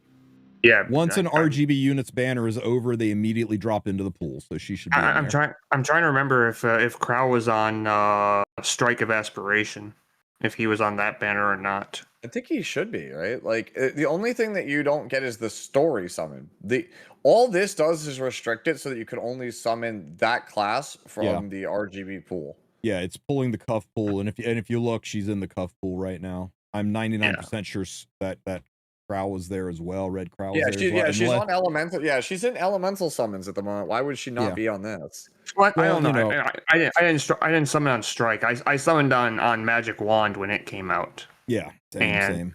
So, like, I mean, I didn't exactly feel the need to go and bother with these class summon banners. This one, I'm just gonna powder it. That's gonna be that. Yeah. I'll just walk along to the middle of and wait for Saria. Yeah. But I mean, if I'm going to climb up on my white horse for Smilegate, that's kind of my angle on it, is limited banners, collaboration banners. Typically, people are going for both. In fact, usually they're going for the unit, and the artifact is a little bit of flair to add on to it. And you can always powder the artifact and use bottles, etc. and so forth. But this one, God, the number of people that were sending me screenshots like, my 14th friggin' wasted night that I don't need. I got another freaking Crow, and I'm just...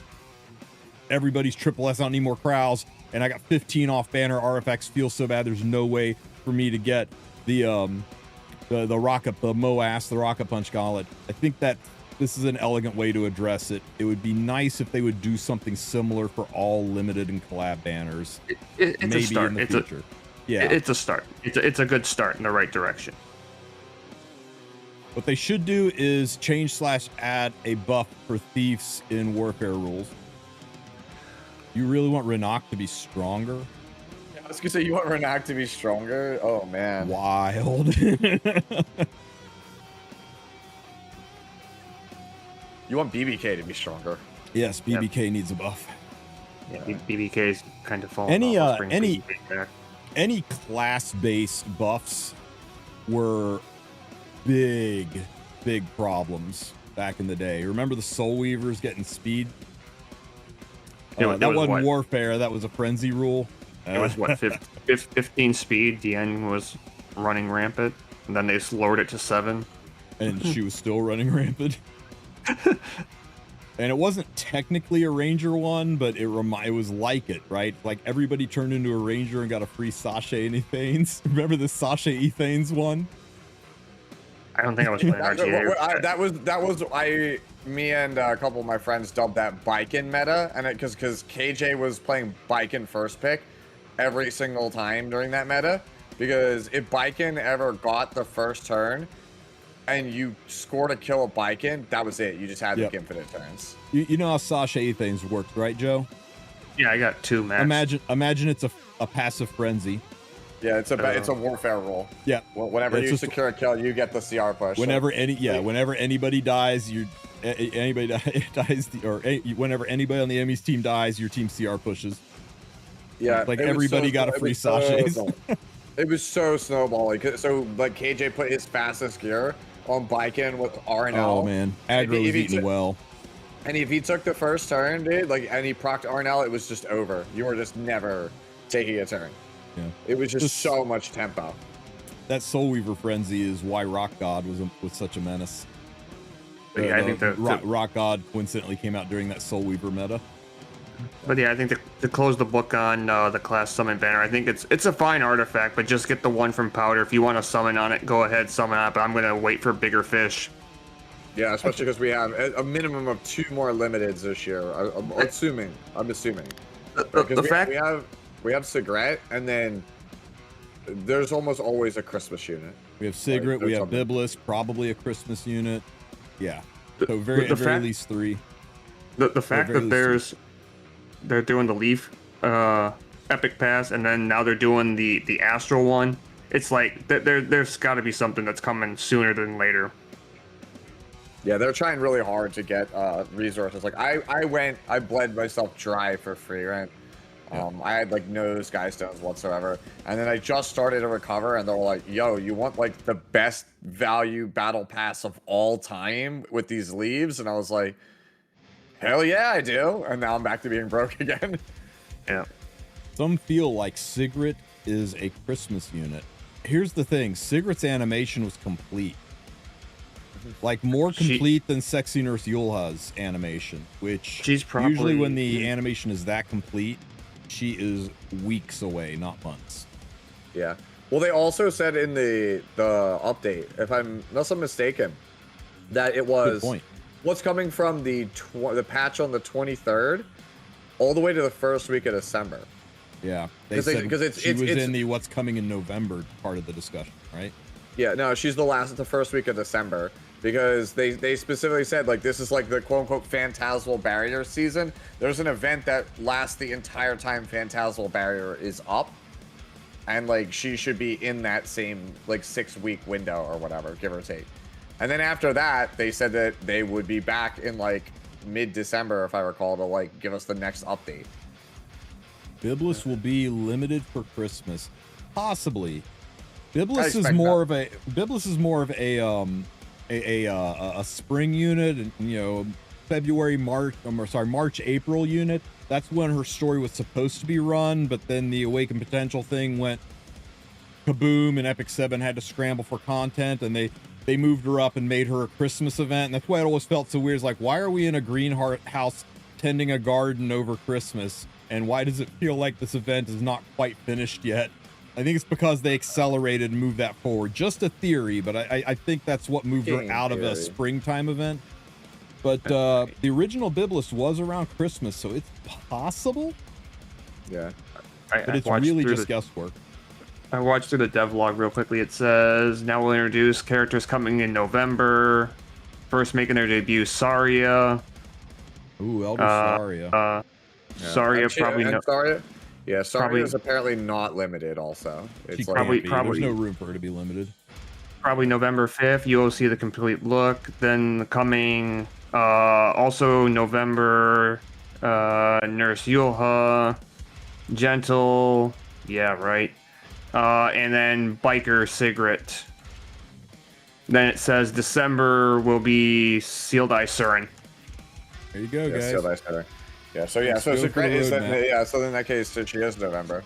Sigrid will probably be like right around Black Friday. They'll double team us with Sigrid and Yulha at the same time. Yeah. Yep. And don't forget, we're gonna have to squeeze young Senya in there somewhere too. So I mean, what did I tell you guys when people are like, should I go for multiple ferns? Should I just dump the rest of my sky stones and getting more free run artifacts? This is what we were talking about. The warning we were trying to give you guys, that fourth quarter is the season of limited. This is where they're trying to get that last burst of cash in to make the year look great, and this is how they do it.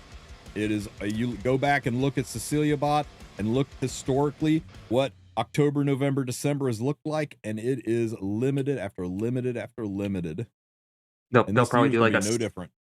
They'll probably do a Senya, Biblis, and Ludica banner for all the artifacts or something. Yeah, like a custom, like a themed triple banner. Yeah, with a triple banner, go wild on that. Maybe bring back the accrue function for the rebate system and say like, hey, you want artifacts? Yeah, I'm actually really looking forward to. You mentioned Young Senya. I'm actually looking forward to that rerun quite a bit, because I have found that Young Senya artifact is like crazy. It is very popular. I'm pulling for more. I'm glad I got two, but I want two at plus 30.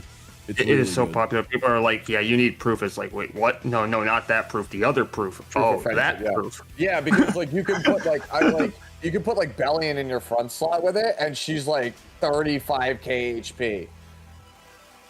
Like she just becomes so impossible to kill. Like this artifact is insane. Yeah, it's 30% CR push from Ahmed, right? Because she does one skill and then she does another skill, so it double dips this 15% push. Huge. It's a stronger push than Ahmed's signature artifact, Fan of Light and Dark right there. Yeah, Fan of Light and Dark, which is only a 20% push. Yup. It's really good. Like, it's a really strong artifact. Now, Phantasmal one Barrier. thing, I'm excited for this. sorry. One thing some people are saying is like, oh, well, clearly this is for Sealed Eye Surin then. Sealed Eye Surin is surely a thief. It's unusual that they would make a 5-star artifact that's designed for a 4-star unit. There's plenty of 4-star units that wear 5-star artifacts, but it's usually not like the purposeful design. So that would strike me as odd, but maybe it will be good on her. Maybe she's a unit who her S2 and her S3 are all passives and all she does is S1. Who knows? Yeah, maybe, we'll have to find some way get, for this to be good. Not true yet. Maybe the sealed eye part is she gives the team hit chance and we can hit Setsuka. Please. I feel like Sealed Eye won't be a thief. Be the first Surin who is not. But it could happen. Okay, Phantasmal Barrier. Yeah! This is the content, guys. This is the new thing that's coming. This is the thing that looks very... For those of you who are around for the Christmas story that from the Young Senya event, who remember this and remember it being awful and tedious and... Oh, it was so painfully slow and hard to move around. Fear not, they have made some really, really good changes to this. And those who weren't around for this, it looks like Ancient Inheritance not. The single player exploration and shit, you guys tell them all about it. All you're missing are some wardens. Yeah, it's basically single player Ancient Inheritance, but it's more story driven and there's like puzzles and stuff for you to solve basically.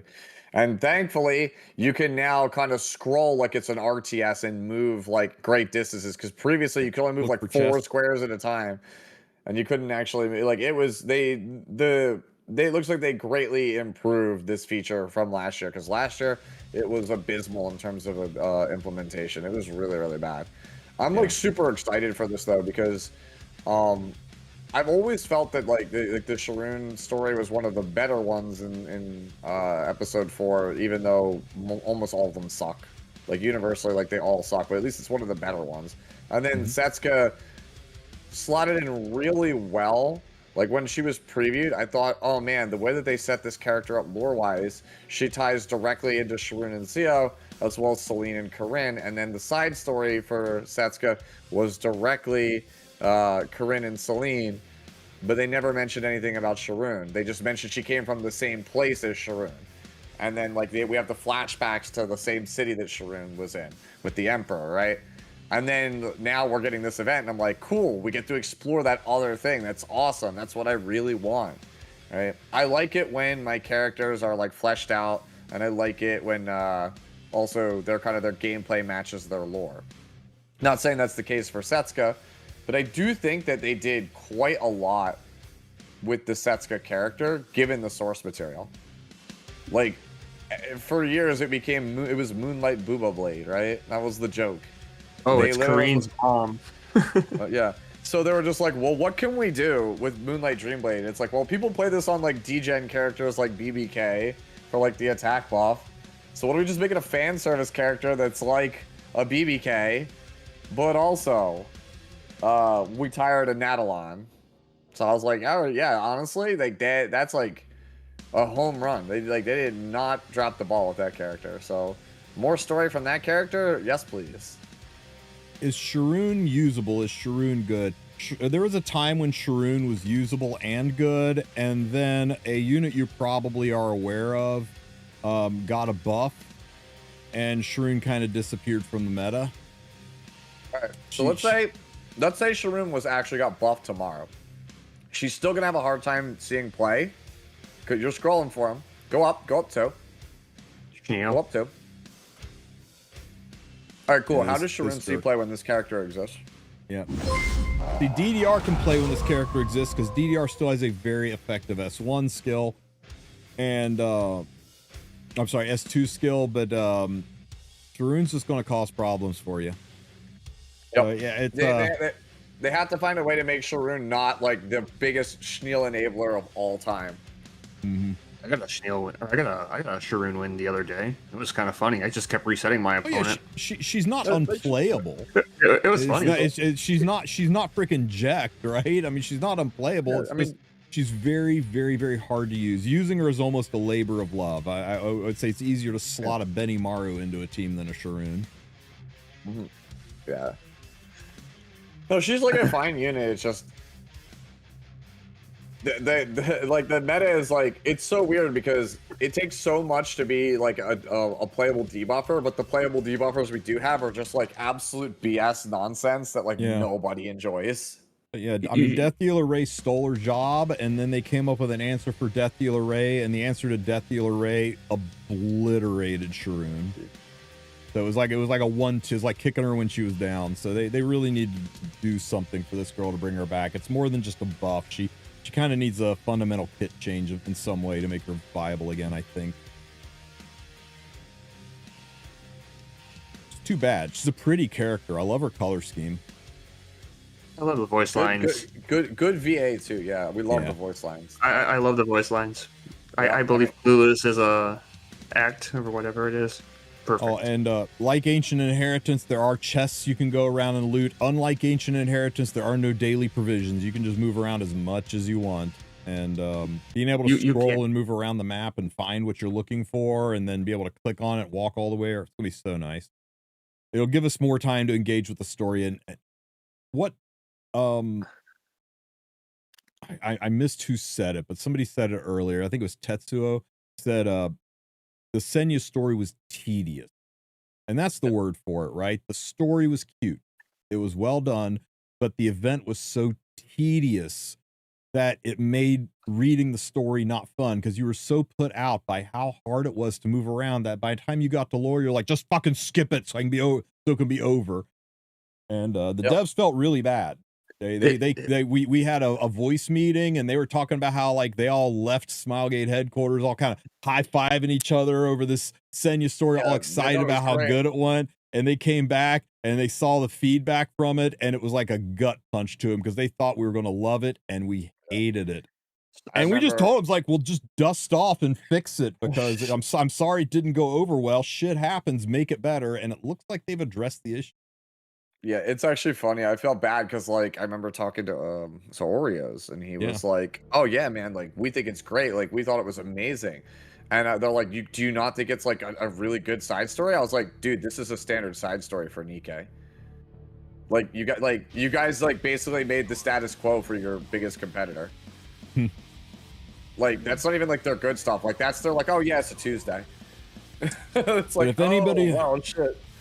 If anybody in your community, anybody in your circle of friends, your Discord, whatever, talks is like, oh, it's this freaking young Senya crap. This is horrible. So give it a chance.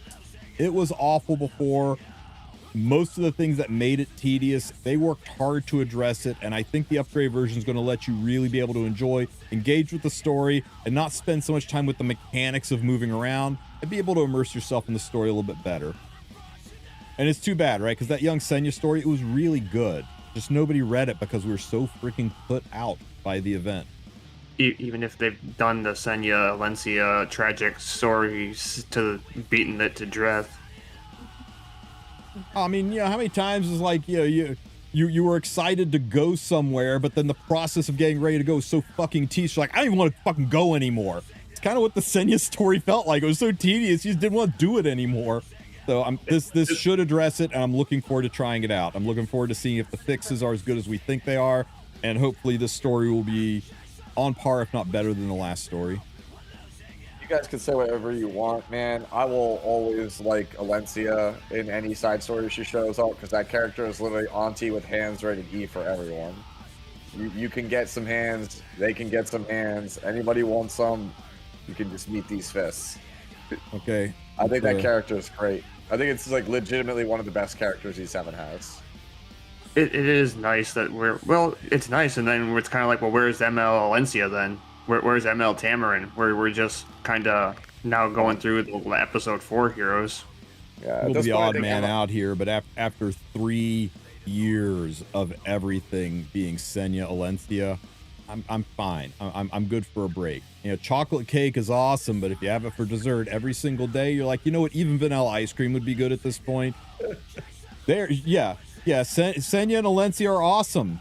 They were awesome all through 2022, and they were awesome in 2023, and they continue to be awesome in 2024. And now it's 2025, and they're still awesome. And you know what?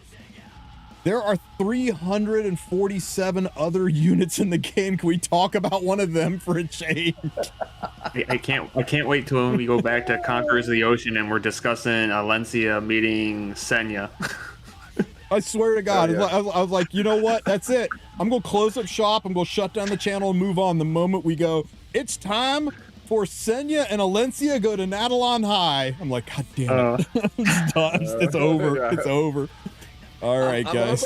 I'm hoping that like ML Alencia actually like isn't like small child, because like that was the whole thing. The current Alencia we have is only like that because of Senya, like young Senya. So I'm like, I think it'd be pretty cool to see like an Alencia from a different timeline that doesn't go that route, like a fearsome dragon. I think that'd be nice.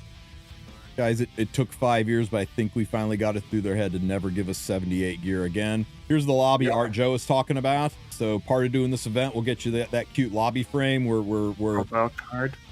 Yeah, the profile card frame. But man, I think everybody wishes for a woman that would look at them the way Setsuka is looking at Sharoon there.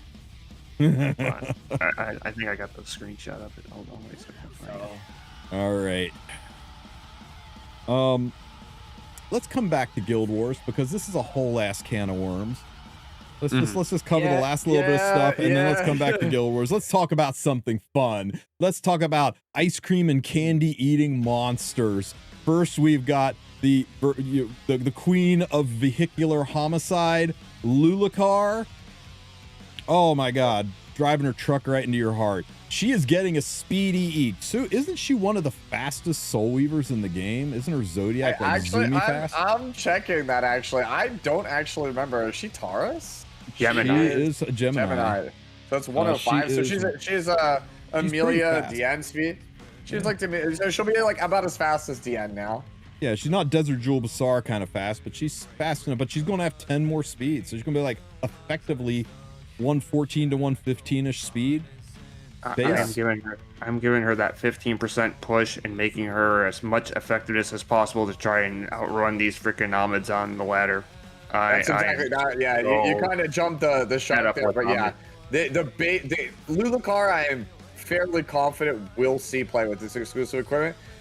Amid is basically like the big thing that turn one players like kind of flock to right now, or at least one of them, Conqueror, Lilius being the other one. And hey, guess what? Who is historically great against Conqueror Lilius? You know, and now with this new EE, you now have a character that's good against Ahmed. Yeah. When I first saw this, my eye was immediately drawn to the decreased skill cooldown, because I'm like, oh, this and Prophetic Candlestick, and she's basically running this every single round, just back to back, driving her truck over you and ruining lives and pissing Joe off with yet another freaking non-stop spamming S3 Soul Weaver. But yeah, it was somebody in chat pointed out to me, I was like, yeah, that is cool and all, but if you're tired of Ahmed Strays cleaving, this makes her a hard counter to Ahmed.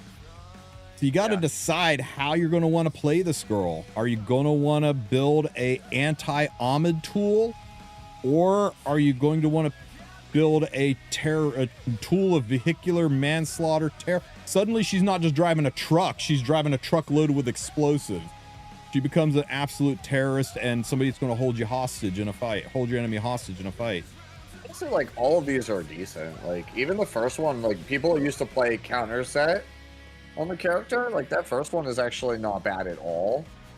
Well, for counter set, and then obviously the second one's for anti-cleave, and then even like you just said, if you just want to go nuts and prove once again why Prophetic Candlestick should absolutely be removed from the game. Okay, people are saying if they don't think she'll be good into Ahmed. People are saying if she doesn't cut, it's over. She's a Soul Weaver. She'd be on Soul Consolation. Do you know how much this That is her CR own push native is right with an additional 15. She could be like, remember, she gets 10 extra speed on it too. Do the math on it. How fast No, she is. I'm double checking how much CR push you get with Soul Consolation, because I think chat. All right, cool. You get 56% combat readiness. Let's do it. Let's be fair. Let's say you only have a plus 15 soul, right? Let me see. That would be. So I'm sorry. Just 52. Only 52 then. 52. Only...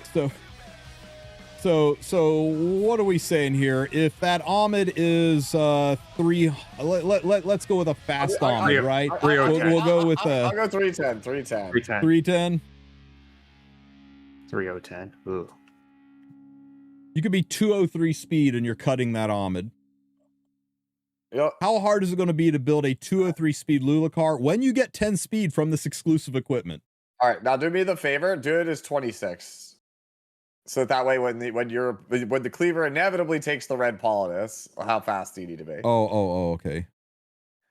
Or Euphine. So you build a 246 one and you're cutting through Fire Politis. Oh, how convenient that most people build Lulacar at 235 and she just got a 10 speed EE. How convenient!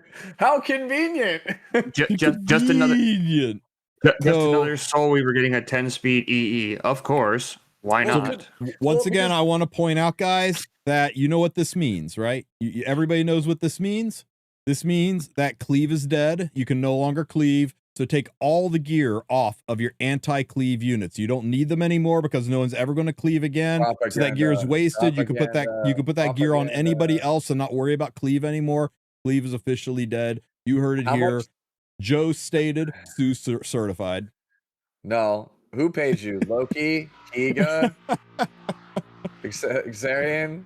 Oh boy. Like, who paid you? Like, which cleaver paid you? I am curious though. I'm curious to see how many people build her as just a foil to Ahmed, and how many people try to do stuff with this third version. It's gonna be interesting. All right. Favorite candy eating vampire. An HP scaling unit getting 14% more health right out of the gate. That alone is terrifying. That's like what? Another 630 health? Something like that? It's like 600 health.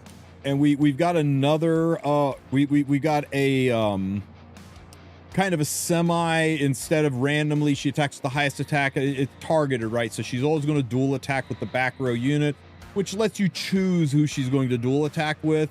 Gives you a little bit more control. You'll have to remember, if you're running that exclusive equipment, remember to have your your DPS or the important unit in the back to dual attack with her.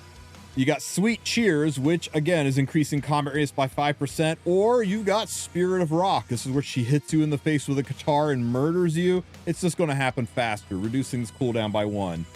Immediately, I'm pretty set on this one being busted, but Sue's going to explain why I am once again completely off base and that we should go with the dual attack one, right? I actually do think it is the Spirit of Rock, but I do think that the Sing With Me one for somebody like Fern is pretty interesting. Oh, interesting, yeah. So like I like that last one for its build potential, but I think the safe money is the Spirit of Rock. Guys, how strong does Laia have to be to break the string on a bass guitar with her finger? I mean, no wonder she kills your ass when she throws that thing in your face. Holy crap. Vampire or not, that's insane. The only problem with the Laia EE, like I as much as I like the Spirit of Rock, like on paper that's the best one. The first one is probably the one you want to experiment with, I think, and play first, because let's be real here. Why does no one play Laia? Answer: Empyrean Illinav. What character is in every game? Empyrean Illinav. When is Empyrean Illinav not in the game? When Warfare rule is set to Empyrean Illinav. So, yeah, it's probably Sing With Me, because like you can't Spirit of Rock at all in the current format. Hey Sue. Yeah. what's fourth quarter usually mean? Black Friday. What else? What happens more in the fourth quarter than just about any other time in East? Okay, I was gonna say you said fourth quarter. What happens most? I was gonna say sports teams choke. Christmas? No. It's Christmas. Collabs? Close. Wolf and Roses? Close. Head hunt. We talk. Head hunt. We Head talk. hunt. No. We talk about Afternoon Soak Plan. We talked about Race Car Sigrid. We talked about a potential Christmas unit, and we talked about Biblis. But has anybody noticed that we have got EEs going to 2 limited units? Custom group summon. Oh no. Sounds a little crazy. Stop. He wanted us to say it. God. You thought you were smooth. You thought you were smooth there for a second. That hat twirl. He's like, I'll do it again. Okay. He practices that in front of the mirror. You can tell. Every day, 5 hours a day, nonstop. All right, guys. So it could be nothing. It could be just coincidence that 2 limited units that haven't had a rerun in a long time are getting exclusive code. It could be a coincidence that we are actually almost exactly on target if you count the number of weeks for a custom group summon. It could be just a coincidence. Be it just a game. But okay. Yeah, you know what? I'll tell you what. Coincidences happen. I believe in coincidences. They happen every day. But you know what? I don't trust a coincidence. So gird your bookmarks. They're coming for them, guys. They're coming for them. All right. This one is spicy. And we talked about when the forge opened up, the Astral Forge opened up, and we were like, yes, we get to crack how available is the Astrium going to be? How hard is this stuff going to be? And we have got Astrium back again. And when I saw it was in a battle, I was like, oh, please let there be some Astrium. Let there be some in premium, but let there at least be one in the free rewards. But right here it is, locked away under the premium, and that is the only place the Astrium is when you buy the premium rewards. And to buy the premium awards, well, that's not bad. That's only 900 Sky Stones to buy an Epic Pass. Yeah, it is a lot of Sky Stones. So how do you feel? What's that phrase from what was it, American Idol from like so long ago? The that's gonna be a no from me, dog. Okay, so let's break this down, right? Normally it's 900 for the premium pass, and it looks like everything that you normally get with an Epic Pass is in here. So I would say that, you know, the 900's worth it because you pay for this anyway, although I don't see the skin tickets. You're still getting the charms. Is there Mola? No, where's the Mola? There's no Mola. No. There's no skin tickets. Charms. It's literally just a metric F ton of charm. Okay, so like, and basically, as far as I'm concerned, Astrium is worth like, it's one piece of gear that can roll low. Yeah, it's like, cool, you've got a really good, you get a guaranteed like, you know, solid starting piece to roll. But like, I'm at the point where like I think they're overvaluing this. I think this is like the new reforged stones, right? Mana reset stones, yeah.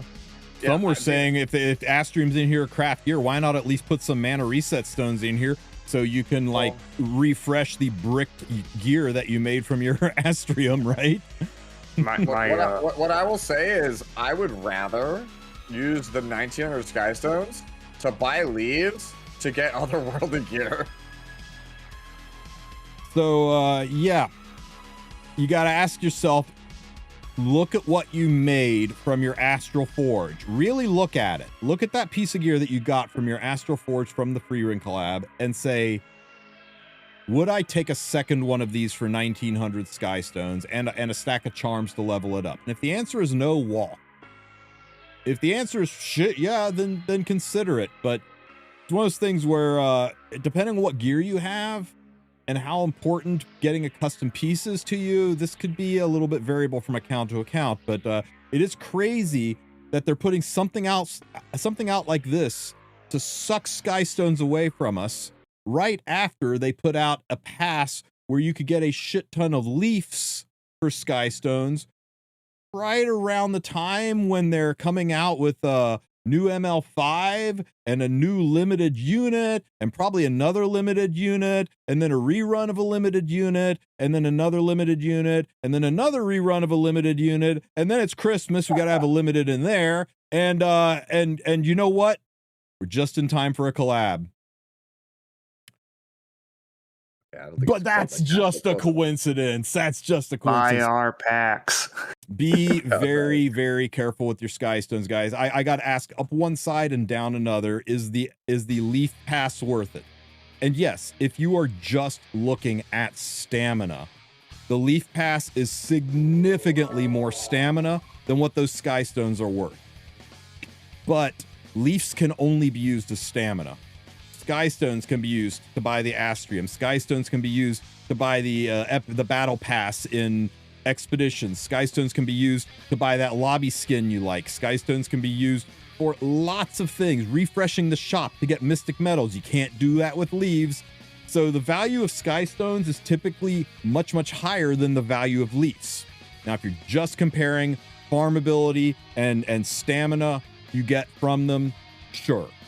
But that's why I didn't buy the Leaf Pass, because I know the value of Skystones is significantly higher than the value of Leafs to me at this point. Oh, guys, they're getting a lot more clever on ways to take these things off your account, and these are the premium currency.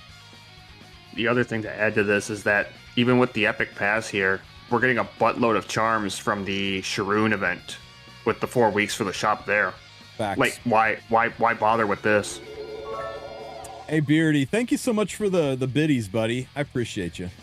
Thank you so much. I mean, you get I think it's 180 charms, I think, for the 4 weeks for the Sharoon stuff for weeks 1 to 4.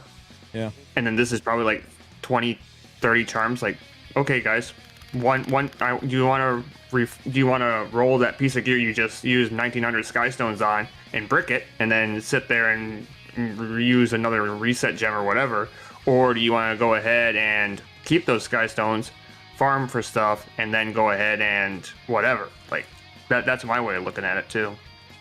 I said earlier on stream that I would think about this. I would think about whether or not I thought this was worth it or not. My advice to you is send a message to Smilegate that this is not okay. Vote with your feet. Let them know this is not the way to hand these out. It's a little too obviously stingy. I'm fine with Smilegate making money. I'm fine with them implying FOMO tactics to make extra cash and try to urge us to spend where maybe we should have saved. It's a gacha game. I know how it's played. I know how this thing works. They got a business to run. They got mouths to feed. They got private jets to buy. I understand a thing. But this is a little over the top. This is a little bit more Square Enix than it is Smilegate, and we need them to be more on the Smilegate side and less on the Square Enix Netmarble side, if you get what I'm saying, right? So I just can't help but look at it. Like, we got the Sharoon stuff coming too. Why couldn't we get like 100 Astrum in that too? So like, hey, here's 100 Astrum, and then if you want to go and use 1900 Skystone, here's an Epic Pass for it. Like, here, like don't go ahead and just make all these like these epic passes and stuff just be the constant just flow where we're not getting in skins and stuff like that to, oh, here's an epic pass for this, here's an epic pass for this. Like, all right, all these epic passes, where's the epic pass for RTA then? Like, at least make it worth my time for playing 30, 40 RTA games a day. I just know Artena would never charge much for it, and that Smilegate can put her face on it. That makes sense.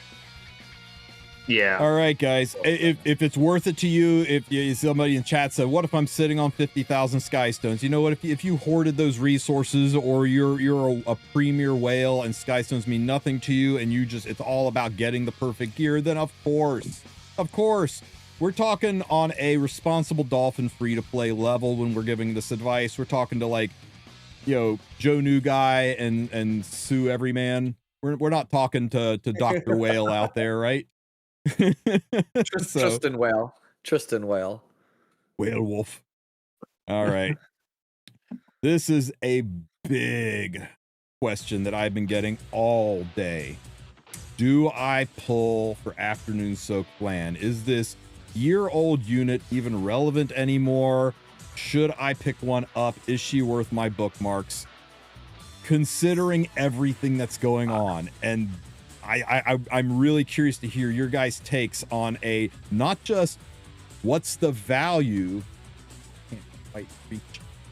what's the value of Flan, but what's the value of Flan considering what we know is coming and what we think might be coming. What advice would you give to the newer players that joined for the free run collab and the people who are just like sitting on the edge of responsible dolphins and are trying to hang on to that free to play and don't want to get pushed? Hit me with the straight truth. Go. Do you want to start? You can start this one. All right. Well, I would like to pull a second Flan and put her on riposte set, so I have my Destro Flan and my riposte set Flan. I can't see the justification in going from free run collab, dropping 2,000 bookmarks for free run and for Fern, and then turn around and try to go and pull Flan. I mean, nothing against Flan, but it's like, I want to get Saria, I want to get Sigrid, I want to get, like, it's always, like, there's a year-to-year base with these characters, and Flan just seems to be really just, she's still good because of what the units are. Like, her, when you fight someone that has a Fern, or not a Fern, when you have someone that fights with a free run and a Flan, oh my god, is that so annoying to just have the consistent cycle just go 1, 2, 3, 4, 5 dual attacks. It's just like, oh my god. Where'd my team go? See what you're doing here. What? I'm not doing anything. Enhance. But it's like I would, if I was a new player, I wouldn't pull for Flan simply off the basis that last year around this time we got a limited selector ticket pack that they gave us for Black Friday, and it was like $30. If it comes down to it, guys, and you want to spend a little bit of money on Epic 7, get the limited selector. Get that. That's probably your best bet right there. Like I'm not gonna go ahead and just say like, hey, like turn around and just say like from Justified of don't spend to spend, but I mean, what would you rather use your limited bookmarks you have right now to get a unit that's probably in the meta for at least a year, a little bit longer, but we don't know what Sigrid does, we don't know what Yulha does, we don't know what any of these units do. There's always a bigger fish out there. I see what you did, fish. Yep. I have the opposite opinion. I am always. Let's hear from the other side of the peanut gallery. Go, Sue. So I'm always of the opinion that like if something's like really good or like, you know, I'm not gonna say. I usually say if it's a top tier, you just get the top tier you know, rather than the chance that there's a top tier you don't know. And I'm not saying I think Flan is like top tier anymore. Like she was pretty much like the best character for like, or very close to the best character of the game for most of this past year. But the character is reasonably easy to gear and very powerful, even if you're new. Like the character steamrolls a lot of PvE content, like very good in Abyss, will carry you through the story if you somehow haven't cleared it at this point. Right? And character is still great in Guild Wars. I play her all the time in Guild Wars. She's really good there. Most of the modern farm stages, Otherworldly Breach, the current farm event. I mean, she's really good in all of them. She's just good in all, and like in most things. Like she's just like on the short list of best damage dealers in the game, and it's gonna take at least like 3 or 4 other ones to come rolling around to somehow like knock her down. Like she's just not first pickable anymore in RTA. She's more of like a 4 or 5 now, but like she's still really good. Yep. Right? I mean that's just my opinion. Okay, my take on this, guys. Flan is an S tier unit. She's good early, mid, and late game. For a new player, she's a godsend for a lot of content. She makes Abyss a lot easier. She'll help out in Guild Wars. She certainly makes farming easier. She's a limited hero, so she's hard to get, but this is her second appearance on a dedicated banner, which means she will qualify for when they hand out limited selector tickets, which they do once or twice a year. She will qualify when they do custom group summons as a unit that you'll be able to add to one of those banners and summon for, which they do once or twice a year. There will be ways to acquire her beyond this. So if you are in a position where you have to make a decision, do I pick up Flan or do I pick up Race Car Sigrid? Well, then you pick up Race Car Sigrid, even though we don't know what her kit is, because once Race Car Sigrid's banner is gone, you will have no way to get her for probably at least 18 months, 12 if you're lucky. Whereas Flan, you'll probably be able to pick up a Flan again later in months, 1 to 4 months, tops. So, isn't Race Car going to be an ML? No, she is an RGB. RGB limited. RGB. Yeah. So, if you can afford to get her, yes, she is a boon to your account. She is a powerful unit, and you will never go, damn, I really regret having Flan, until you go, I can't get Sigrid unless I swipe, and I can't afford to swipe on a gacha game. So be careful about putting yourself in that position. That's my take on Flan. And last, let's talk about her artifact. Is this something that you want to chase? Is this like a Renok situation where Renok is useless? Well, not useless, but significantly weaker without her artifact. Does Flan need this artifact? Or is this one that you could pass on rather than chase? Depends on the build. I think it's still her best option, but there's other options you could play. Like, Yeah. there's certain other, like, limited artifacts where, like Soul Constellation, for example. Like, I'll take a Soul Constellation 10 times out of 10 over this. I mean, Sweet Miracle, I'll take 10 times out of 10 over this.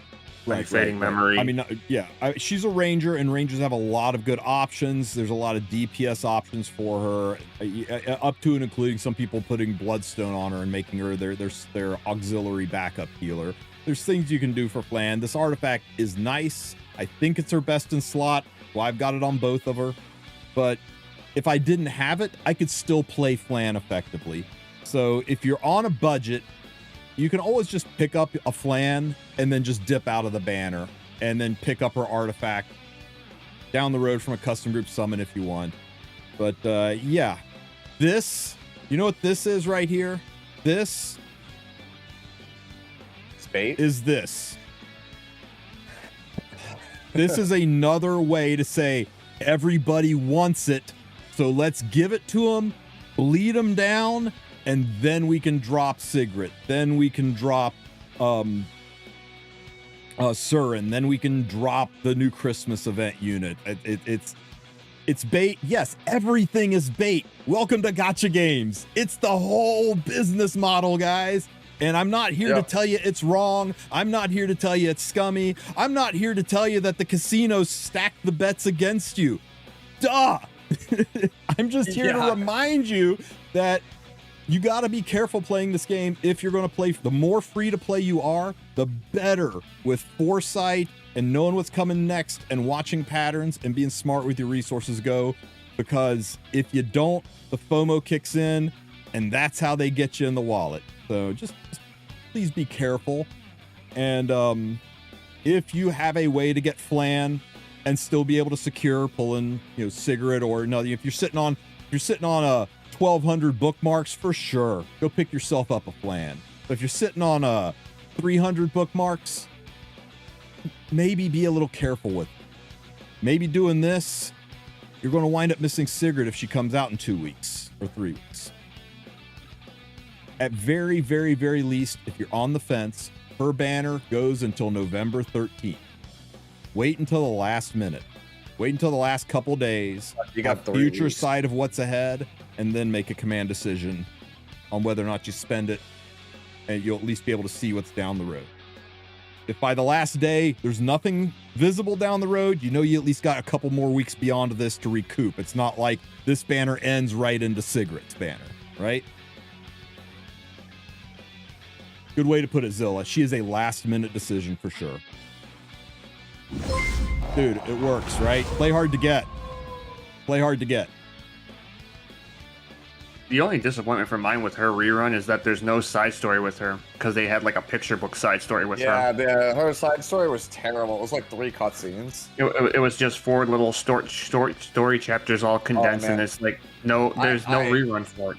I hated this when this character came out last year because like the side story was super underwhelming. It was low effort. The character was frustratingly broken. There was like nothing you could do with it. It was like actual catastrophe of game design. And then they fired the VA for Flan at the same time. Yeah, that too. That whole situation. I was pretty pissed off when this character came out last year. Is it worth it to have 2 Flans? It's luxury, right? It's like having 2 Bellions. You know, it's nice. It's like having 2 Ilanovs.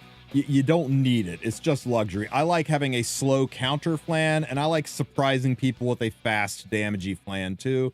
But 99% of the time, I reach for this one. Every once in a while, I reach for this one, but 99% of the time, I go for this one. But there are certain unique situations where I like the fast one. It catches people off guard. Yeah. But it's again, it's luxury. I certainly wouldn't pull for a second one if it's going to jeopardize anything else you got going on. But if you're that guy sitting on 50,000 bookmarks, then yeah, go for it. What the hell you got to lose? Start spending your resources. Stop hoarding. I'm just gonna get the artifact. Just future proof it. Hey, homies. Don't let this as Flan character distract you from the fact that Smilegate is baiting you into spending all your resources for Adventurer Luna. Stay strong, my homies. Do the right thing and get Luna. Never thought Hero. Hold on. Let me go. Like follow that advice. Stu's going to get his body pillow. Let's go. All right, guys. Enough about Afternoon Soak Flan. We'll move on to the piece of the update. Everybody is super excited about. Everybody like really has been waiting for. Hall of Trials boss is rotating, guys. Death Dealer Ray is going to be out. Rampaging Harsetti is gone. I know it. I know you guys are going to miss Harsetti, but it showed up. Look at that. Oh, hang on. Check it out. There she is, baby. Look at that. You want to see her? There she is. Yeah. I said, go listen to the advice. No damage or anything, huh? No, the whole thing. Awesome, I'll be real with you, the one thing that was the most surprising I showed it off in the video is like, I was like, damn, this figure's got quite the behind on it. Woo! All caked up. Congrats, man. I know you were worried about her. I'm glad she made it. Yeah, a lot of people have been reporting their showed up damage, so I'm glad. Stu, did you just drop it? Don't drop Luna. Mine is supposed to arrive in December. In my stream room, because if she sits in here, she risks getting knocked over. No way am I ever letting that character get knocked over. The character is like, the spear is so fragile. If she gets tipped over, bro, it is donezo. Do you think DDR rotation could be anything? I mean, there's no units that are out now, and there's nothing that's coming out in this rotation, so it's time for Sharoon. Let's go. We'll have to see. Okay, before we go up to Guild Wars, I just wanted to point out something before we jump into the Guild War discussion. A couple of the changes down here. Most of this is just UI changes and voice line changes. There's a couple of things that like jumped out at me. First of all, where is it here?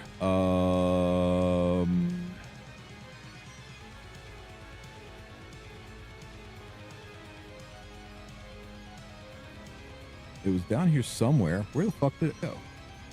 Quick battling will be added for Guild Wars. What do you guys think? You can quick battle Guild Wars now. It better be automatically turned off.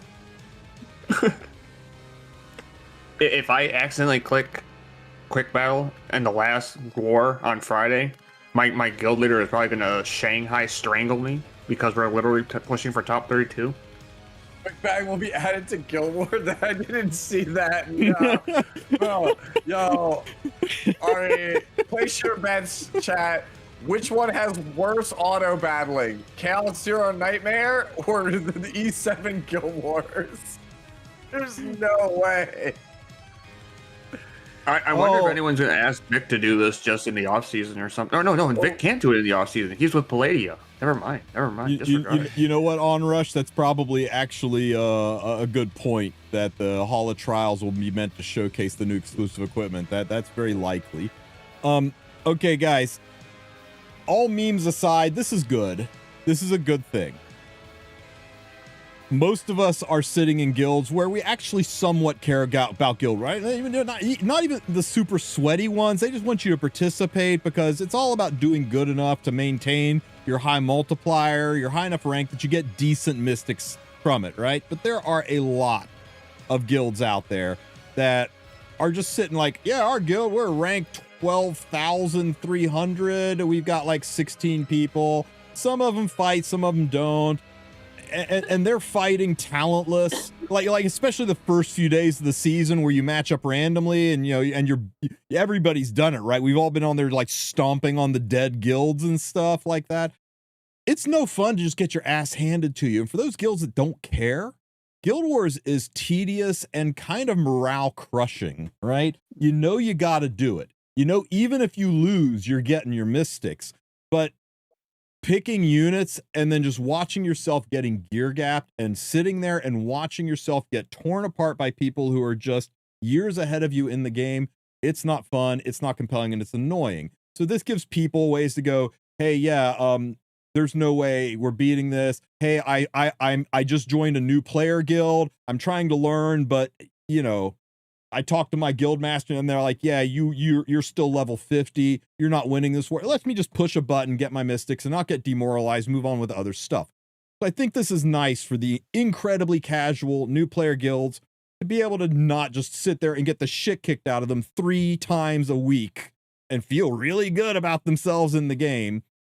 And it also gives you a way to deal with my brand new guild match talentless day 1 of the season because matchmaking's a joke. That'll help with that too. And for the 1 or 2 people who go, shit, there's only 5 minutes left. Bam, bam, bam. At least I got my 3 attacks in, right? That sucks, but we've all been there. It probably would have come in handy for you guys with that war tonight. Right. Yeah. Like 12 guys, those last 12 attacks could have been quick battle. Maybe just one of them had to draw, just put in Wretched Rose, Ruel, and Maid, and put all of them on a Prophetic Candlestick, press auto, and get the draw, right? So yeah, it's possible this will have some niche uses. Nobody's going to use this as a strategy. I think if you're in any kind of a sweat guild, this is a great way to stack green shields and eventually get kicked. But for those who just treat Guild Wars as a passive day or bi-daily quest to get mystics, and you aren't really caring whether you win or lose, you're in a guild that doesn't even do or engage with Guild Wars, this gives you a way to earn some mystics and not have it be a chore or a demoralizing chore. And I think that's why they just kind of hit it down here and didn't make a big deal out of it, because the knee-jerk reaction is, that's stupid. But it's really not if you think about who it's really for. Well, when they said they were going to speed up content, I guess this was another way of speeding up content. Yeah. I mean, if this was for the veterans, this would have had a whole ass section talking about it. This is a tweak that helps people who don't give a shit about Guild Wars earn more mystics, and I'm about it. Well, when I saw it in the minute summary, I was like, oh, quick match. Like, I thought it was like the same thing you thought, where like quick match, like, okay, we're gonna have like actual like legitimate like quick matchmaking. No, it's quick battling. Oh, okay. Yep. Great. Let me see. There was something else down here that jumped out at me too. Where was it? Did they fix the Setsuka issue on mobile or no? You mean where their audio, where audio like glitches or whatever? Yeah, her audio is just completely messed up. Like, it is so terrible. Like, when I was doing Guild Wars on my phone while cooking, if you listen to Setsuka's audio, it is so distorted and loud. It's it's like Faustus levels of messed up. There are a few. What is going on? I don't see anything in here about that. There's a few VAs that have their lines for the English are messed up. Wai Young will repeat her lines or have like a spike in her voice. Setsuka, I think Aram has hers also. I think it's just the English. I think is just the way it is. Yeah, but it's not like that on the PC client. It's only on mobile. It's super weird. Okay, guys. Another thing that jumped out is they're adding the stat filters option to let you sort by substats. They're adding the new equipment filter, so we should see UI changes that give us additional filter options. Nice quality of life. They're doing a thing where you're going to be able to sort by things that aren't buffs or debuffs by a new normal effects category. This is going to have things like the ability to sort by things like, if I were betting man, I say things like units that CR push, units that roll skill, do skill cooldown increases and decreases, things like that. So more ways to search. And this is one that the knee-jerk reaction is going to be bad, but bear with me. The share team formation feature will be moved from the quick UI battle. So all of our teams are going away, and for accounts created after August 1st of 2024, Skystones used to buy extra team slots will be refunded via mail. Here's why. And then I'll tell you why it sucks, why it's stupid that Smilegate did this, but why it's not really a big deal, but people will make it a big deal. They're doing this because people who had this before August 1st, 2024 got over a year of use out of those teams. Many of us got multiple years of use out of those teams. So in Smilegate's eyes, we got value added. It wasn't a ton of Skystones. We got to use the feature, but people who got this after August 1st got rug pulled. They got bait and switched. They announced that this was coming mere months after people bought this, and maybe they feel like they got screwed over, so they're giving them those Skystones back. Everyone else, you got the benefits, you got the usage. Quit crying, you got the Skystones with the usage out of it, right? That's the theory. I'm not saying that's the way you should feel. You feel how you want to feel about it.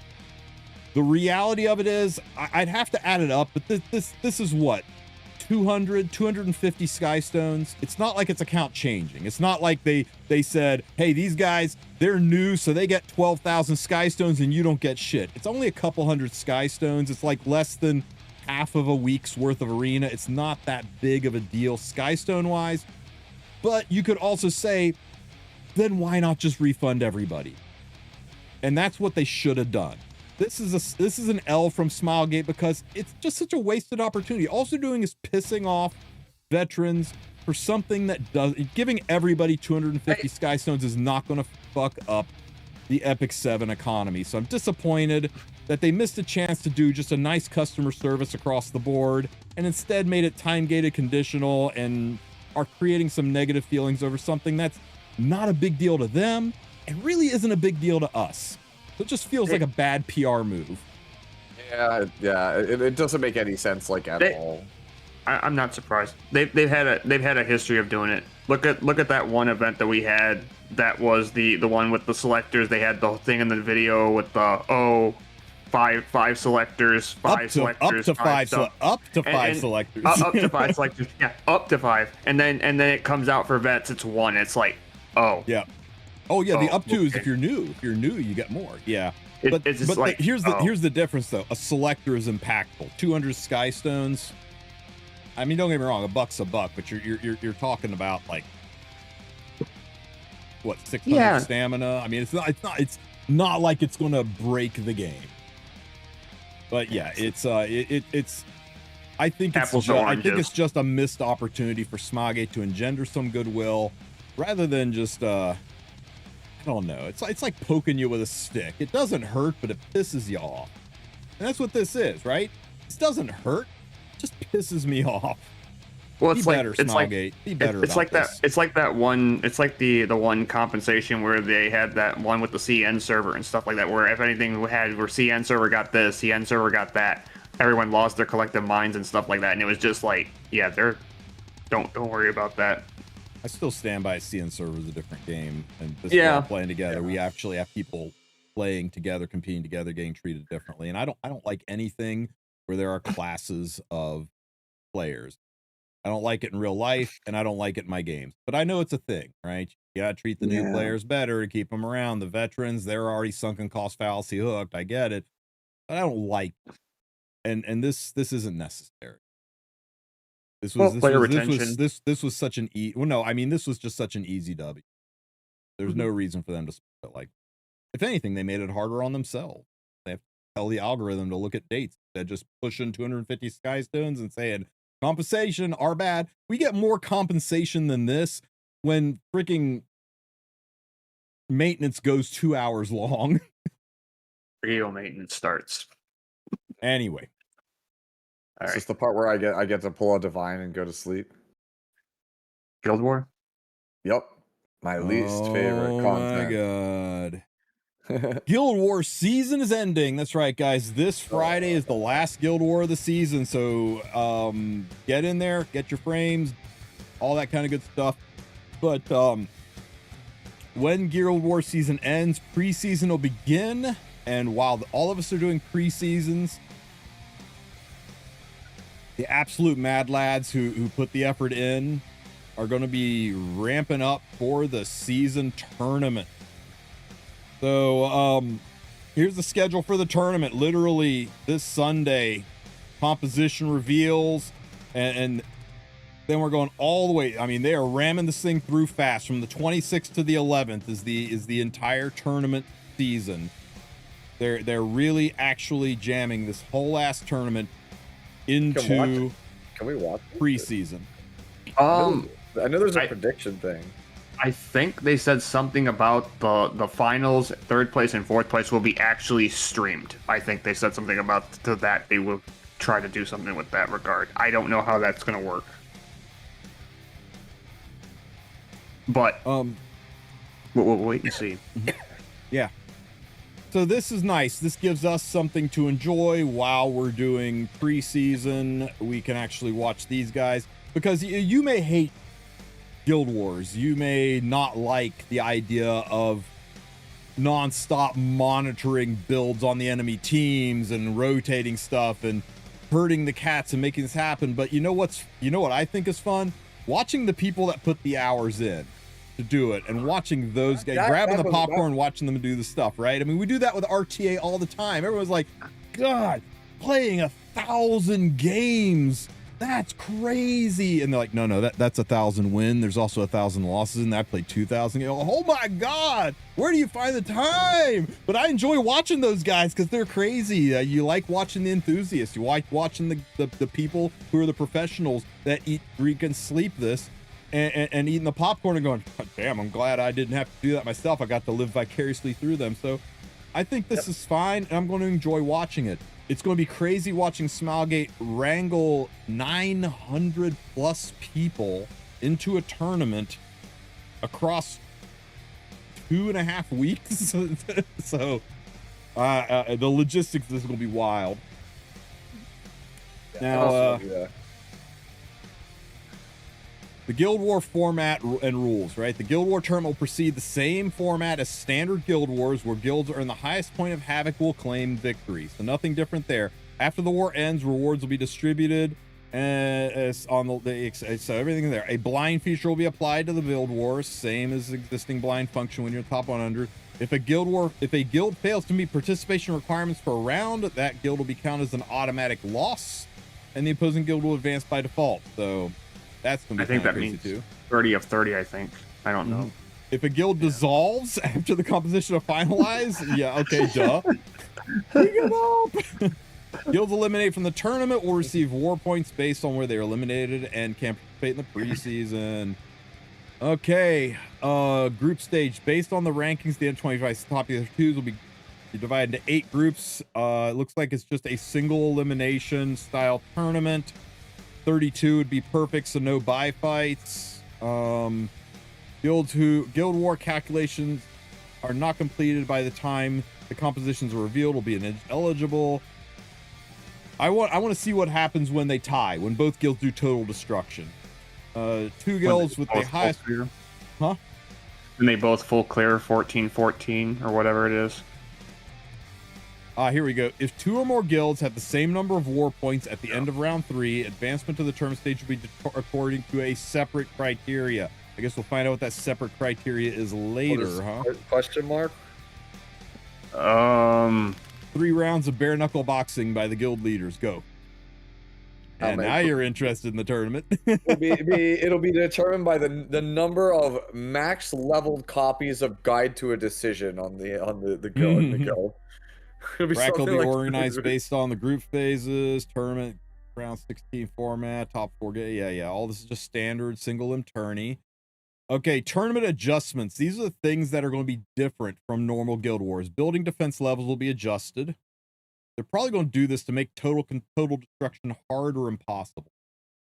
You will earn trial scores based on the starting grade of heroes used in the attack. You will earn trial scores based on the starting grade of the heroes used in the attack.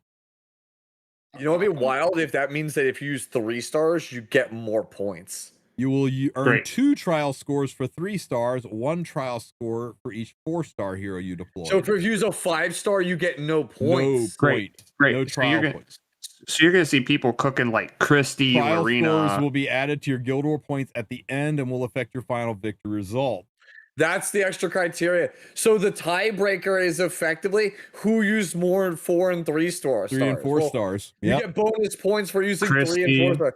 Christie, they Lorena. don't want you to use 5 stars. If you full clear them with only so here's the thing, if they full clear you, right, and get the full 14, but you like do like say like 12.5k, but you don't use a single 5-star in your guild, you probably win based on the extra bonus points. Man, what a don't know if good it's time for down to freaking that. free unequip and save gear loadouts though, huh? Because people would be like moving gear around like crazy. Like I'm trying to think of like what I asked, because with me and Verite, we've been in the top 32 for the last like 3 weeks. So we fought Nico, we fought Momoland, we fought Palladia twice, we fought Critical, we fought we've matched a whole lot of the top guilds, and all their defenses are just like the grimiest, slimiest defenses that you can imagine. There are guys that will go out there and run Conqueror Lilius unawakened just because not to do the extra attack with the extra turn, and it's just like, oh, guess I lose. I have an unawakened Sea Lilius for that, yeah. Or this one guy had his afternoon soak plan. It was on Guiding Light, knocked it out of stealth, and it was on Riposte set. Like, who does that? She's in storage, but I do have like that. But it's just like there are so many different comps that I've seen and just run into and things like that, where it's just like the amount of effort that people put into this stuff, like Vic or like a couple of people in my guild, there's like 2 or 3 guys that are just like piloting all the other players to like do it like this, do it like this, do it like this, do it like this, and it's just like we got to be perfect or we lose. That's how it's been just like the last 2 weeks. So it does look like the trial scores are not going to have anything to do with defense, because it's only going to be on attack. That's so grimy. You're like, the opponent gets to play like Boss or Ruka and like Lady of the Scales, and you gotta whip out your freaking Amiki BBKs, yeah. Yeah, and you're just like, all right, you think that's it, dude? I'm a Commander Lorena. Freaking guild leaders are like in Discord rooms as we speak, chefing up like, what can we do? What can we do about this? Because they're raising. I mean, it says they're adjusting defense levels, so we assume they're raising points to make total destruction harder. But if total destruction happens, this is going to be the time, and total destruction is going to happen. So people really have to consider this to overcome total destruction. It's very interesting how the nice wrinkle without drastically changing how Guild Wars work to make it unfamiliar. I hate Guild Wars as a format. I want to watch this because we drug you in, kicking and streaming. Yeah, my interest is piqued now that I know that you have to basically, quote unquote, play bad in order to like the points you get for playing suboptimally is actually the thing that will put you ahead of somebody if they only play optimally. Yep. Sue's talking about bringing back freaking 330 speed Judith now on freaking Silver Rain or something like that. Oh my god. That's what I'm saying. Right? Because like the way that it reads, it seems like if Palladia plays, I don't know, Verite, because it's the only one I can think of on the top of my head. And you guys play, right? And Palladia does like their normal stuff, all 5 stars, and sweeps everything and just demolishes you. And you don't full clear them, but you get enough bonus points from playing low rarity stuff that you overtake them. That's crazy. That's gonna make some upsets. Well, the way that the Guild War works right now is if you have a guild that has 26 perfect attacks for everybody in the guild, that's a full clear. You're allowed 4 ins. Four draws, you can still get a full clear. You can still get the total destruction 14,400. And if you get to the point where you already full clear the guild and your last couple attackers attack, they're just donating shields by just attacking already dead strongholds and forts. So the game counts it as ins and stuff like that. So I wonder if they're going to adjust it to make it where it's actually impactful for all 30 members to have to do their work to get an attack in or something like that. You know, what would be interesting is if the building defense levels will be adjusted, instead of making the buildings have more health, making it harder to full clear, if they lowered it and made it easier to do full clear, to really force the system into being the deciding factor. It doesn't necessarily mean defense levels are going to get higher. They could go either direction. That's actually true. Ooh. All right, guys, we'll have to wait and see. It's kind of cool. It's kind of cool. Let's talk about the rewards. I do. So- Spatial's pointing out the coolest thing that they had in Etheria Restart. I thought it was really cool. How Etheria does it is they have certain like towers that are hidden. And once you confirm that that is where your attack is, once you confirm it, you cannot back out. You do not get to see the team until you've locked it in. So like if you're the first person, you have to go in basically blind. So it'll be like, cool, you're locked in. Here's the team. And then it shows it to you and it's like, cool, now you have to pick what you're going to fight with it. And you're like, oh shit, like it's a team I can't beat. And you have no idea. You walk into it blind. Beardy wanted to point out too that trial scores are only earned for victories, not just using the unit. So you actually have to win. Use the units and your attack fails. Then you sit there and go, should I just... Because remember, right, for a lot of these guilds, I mean, these are top-end guilds, failure is not an option, right? They do total destruction because they just win.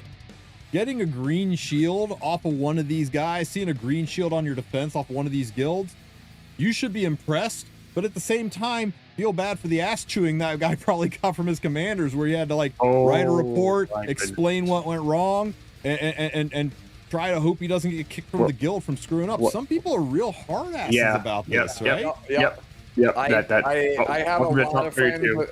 I have a lot of friends who are in top 32 guilds. I have a lot of friends who are in like top 8 guilds. And you failed a defense? I guess you don't want to be in our guild anymore, do you? Yeah, that's exactly it. Like they tell me, they're like, yeah, if I got like a green shield, dude, like I gotta write like a report talking about why it didn't go right, or like I got my ass chewed out. Well, yeah, because it shows that you understand what you did wrong. And like I remember Talentless back in the day saying if you use the phrase RNG loss, it was an instant kick. Yep. Because Guild Wars is all about not minimizing to the point where you have eliminated RNG. And if you put yourself into a situation where RNG was a possibility, you're a liability to the guild and you're kicked. Yeah, basically, like if there's a team that could clear it in like 20 seconds, like a Cleave that could clear it in 20 seconds, but it only has like a 90% clear rate, and then there's one that has a 100% clear rate but takes you like 20 minutes, you have to play the 20-minute team. Now, guys, I am not privy to the discords and leader councils of the top 32 guilds.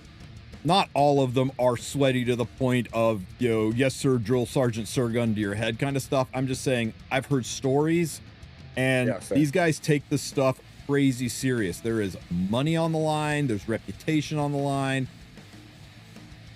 They don't fart around any more than the people who are in the World Cup and you're like, oh my god, he had 5 different Bellions built. Yeah, you know what, at the top end people do crazy shit. So don't be surprised when you hear that level of intensity is there. I have been at that level of intensity in other games, and I'm just like, dude, I can't anymore. Like it's just it's too much. It's just too much. I'm pretty much banned from streaming Guild War until after the stuff goes ahead. I don't think I'm going to be allowed to stream the tournament or anything like that if we do make the top 32. But we had a war against I think it was, I'm trying to remember who we fought. But we had volcanics, we had a bunch of guys coming in trying to give me false stuff and saying, hey, no, go ahead, run this, attack this. They were trying to do it, and there was like 10 minutes left. I'm like, no, stop. And it's just like, the pressure gets to you in some of those things. Oh yeah. It is like I'm intrigued to see what it is, because there are some guilds that do have like we had when we fought Kata the other day, they had Landy on defense for some odd reason, and it was like, oh, this should be fine, and it was like a thermonuclear 5k destro set Landy that was paired with a 320 Witch of the Mirror Tenebria that just healed up all the damage that she just did, and just completely just like, how'd you lose? Landy killed me. Like, wow. People are crazy, and then top 32 comps is what they do. Like, you go and say, oh, look at my guild defense, it's fine. Check that tower the next day, it's all dead. It's like, oh, I guess my chef wasn't good enough. Like, there was a war we had a couple days ago. The guys just like went the full 100 turns for the draw, just for the tie, just to get the win. It was just like, I can't imagine just doing 100 turns of just Shu, Destina, Ruel, just to stall out for that. But they did it. That's 30-40 minutes I'll never get back.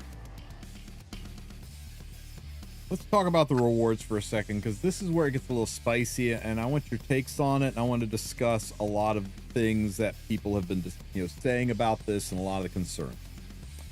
Guilds that participate in the tournament of the Guild War tournament stage of the Guild War tournament will receive a special guild emblem to decorate their guild hall with. That's nice. We know the guild hall upgrades aren't coming until a little bit later, so they're doing a little something special with an emblem. And then down the road, they'll get a guild hall decoration, probably a big ass trophy or something, right? Members of the guild that ranks first place, the winning guild, those 30 members will also receive a special frame, an individual frame that you get to wear, not for your guild, you get to wear. The frame can only be obtained by the members who have participated in at least one match from the group stage to the finals of the Guild War tournament. Both the guild emblem decoration and the first place frame can be used until the end of the war tournament. The frames are not permanent. The badge is not permanent. They go away. They only last for the season. And this has got some people bothered. You get your legend frame in RTA, you keep that for life. You get your banner arena frame, you keep that for life. Guild War, the only thing Guild War's gotten for the past several years is a shitty little Hall of Fame thing that's not even visible anywhere unless you look for it in the guild. It doesn't even show the roster of people who played to get Hall of Fame that year. So there are some people that are upset saying, why is it temporary? Why does it go away? And what's your take on that, guys? I can tell you what some of my concerns were. How about I do that? How about I tell you some of the concerns that were given to me? Your concerns are probably the takes same as mine, because I'm thinking about back in my Final Fantasy 11 days. Okay, so one of the most common things is, but it's a team effort. Why should somebody get an individual frame for a team accomplishment? As long as the guy was on the lowest performer on the top team, who didn't perform anywhere as good as the top performers on the second place team, he gets a frame, but the other guys don't. Why when the guild carries him on the shoulder should he get a frame? That's one of the attitudes. What's your thoughts on that? Yeah, there's a lot of guild turnover for different guilds. I know that a lot of people are cycling guilds out. Yep, that's exactly what's my thought. Like, I think back to like how there was a pair of boots that you would get in Final Fantasy 11 for Tiamat, which is like only the best guilds on the server could deal with it, right? No, like very few, like maybe 8-10 guilds could beat the thing on the server. And so what people would do is people would go, oh, yo, I need those boots, but your guild's full. I'll pay you $1,000 to get into your guild so I can get the boots, so I can have it as bragging rights to show off to everybody on the server how great I am, even though I didn't do anything for it. Like, just get me in there. I will buy essentially the item.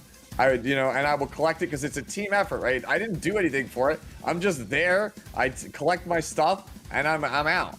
And I look like a baller. And I'm just like, that always rubbed me the wrong way. The biggest. Sorry, go ahead, Joe. Oh, I was just gonna say the biggest I participated trophy ever. Yep. So, I'm just gonna read you the response. I'm just gonna read you a response that this one guy sent me, and I there's maybe some stage to it, right? It says, well, it's a team mode. Why should we get individual frames? Well, why do we recognize any player in sports teams at all? Why does Michael Jordan get individual praise and sponsorships when he's playing as a part of a team? All team activities, every competitive team activity in existence needs to excel with players of varying skills. They're all a part of the machine, and without it all falls down. But every individual was a cog in the machine and deserves recognition for their contribution to it. At this level of play, nobody just gets carried. Everybody's doing their part. So why shouldn't they be recognized? That's the counter side to it, as to saying why you don't just recognize the guild, why you recognize the people who are part of the guild. And I thought that was a pretty good response. Again, this is very subjective or objective, and everybody's going to have their own opinion on it. We're just discussing it, not telling you what to think. One of the concerns that was brought up is, what if a whale just enters the guild? What if the guild starts selling spots for money? What if they start saying, hey, we're a top 32 guild, you guys want to be on board? $50, we'll kick this loser, bring you in, you're a whale, huh? You can be a part of the team, get your frame, get you compete in the tournament. Yeah, I know you didn't compete with us this entire season, but now you can jump in. What do you guys think about that? Is that a problem? I don't like that at all. I'll probably get flack from some other people in the community for it, but one of the things that really upsets me is you're in this guild, right? You're with your boys, you guys bust your ass, you make it into the top 32, or you have a pretty good chance of making it in the top 32, but then it's like, oh, well, I need the best chance to win the tournament. And then I've heard, I'm not going to name names, I've heard people just going after top talent and just booting their regulars for insert super ultra mega whale top tier player. And it's like, bro, but that guy you kicked, his blood and sweat and tears is what brought you here. I don't, that doesn't sit right with me. I don't know. I still like saying it's the horse, or it's the jockey, not the horse, in these kind of situations. Just because somebody's a whale doesn't mean they're going to be super ultra good. Just because somebody is really, really good in legend tier and RTA doesn't mean they're going to be a mastermind guild war. You don't exactly see Elf Mage running around bragging about being Hall of Fame in Guild Wars, right? It's not his thing. He's great in RTA, and I'm sure he does well in Guild Wars, but just because you're good in one area doesn't mean you're going to be good in another. I don't know. As for selling spots, you could equally argue that people are going to pay people to be plants in the other teams. Like, hey, we'll give you $50 if you tell them I'll join your, or we'll give you $100 if you tell them for $50 I'll join your guild, and then you join their guild, you take our $100 and you boom your attack so we can win. I don't know, that level of espionage can happen, but you're also breaking up a team. Remember we just said about every competitive team is a well-oiled machine, and who are you going to kick out of your well-oiled machine to make room for a new random element who may or may not synergize well? I don't know. It's a concern and it's a thought, but it is, I don't know. It'll be interesting to hear what other people think about this. Yeah, this is the thing where I'm just I don't know. It's it's been the talk of I've had people tell me in DMs, or I've been in Discord servers where people have been talking about all this stuff, and I'm just it's just another thing. And I know there are a lot of people like Guild Wars, but it's just another thing that just scares me away from the high end. I'm just I don't really want vibe with this. I'll watch it. I'm sure I'm going to enjoy it. I have a lot of friends who are playing in it, and I know they're very passionate about it. But for me, I'm just no, yep. I'm good. I'll watch from 100 feet away. it'll be very interesting to see like wow, I didn't know XYZ person was a member of Verite. That's interesting. Or, you know, I'm throwing them under the bus, right? I'm saying it'll be interesting to see if there are last minute roster changes to slide people in or not, right? Somebody brought it up in chat too.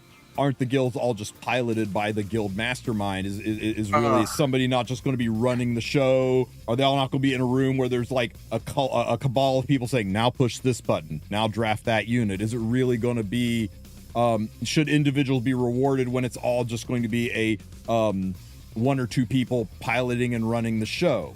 And yeah, to that I'll say, I mean, yeah, piloting doesn't exist anywhere else in RTA. Nobody gets into Discord rooms and talks people through or boosts people up into RTA Legend. Nobody, I mean, let's not forget how we got young Senya, guys. I'm just saying, I'm not saying it's okay that it exists, but let's not pretend that this is a brand new problem that's only here because of the Guild War tournament, okay? I don't know. Can you guys tell I'm talking? Can you guys see my mouth moving? I don't know, Joe. You look like you're you know, I guess you're trying to just wipe something off your face. You couldn't possibly be talking to somebody else. I'm trying to hide my mustache, guys. I'm trying to hide and groom my beard and stuff like that. I'm not saying. All I'm saying is I'm not saying it's okay. I'm just saying let's not pretend that this is a Guild War tournament problem, rather than just an overall issue, right? Oh, but go on, Joe. You were saying. So. Sorry, Joe, did you have something to say, or were you busy talking to your pilot? No, I mean, I wouldn't know anything about that. What? I don't know. I don't know. The little voice in my head's telling me different stuff about. Maybe that's why there's no monetary prize announced yet for the top guild that wins this, probably. Like for the guild turnover and stuff. Like I think there was some guild that was like, hey, if we lose, we'll just ask you to just give us a couple members and stuff like that, or something to that regard. Like I think that's probably out there. I think that's always been just, I think, the big thing. Why I never thought that like Guild Wars would have like, because the thing is for RTA, like it's got to be you solo, you're like yourself, no one else, and like you can't have like. You know, it's frowned upon for like have some people like help you like with the Marguerite thing, right? But it's like whenever I thought about like Guild War, I'm just like I'm always reminded of just all those times where I told you I would see people do RMT, like real money trade, for just a frame, an item, an achievement, a raid, and I'm like, that's always like the weird portion of this kind of stuff. Let me just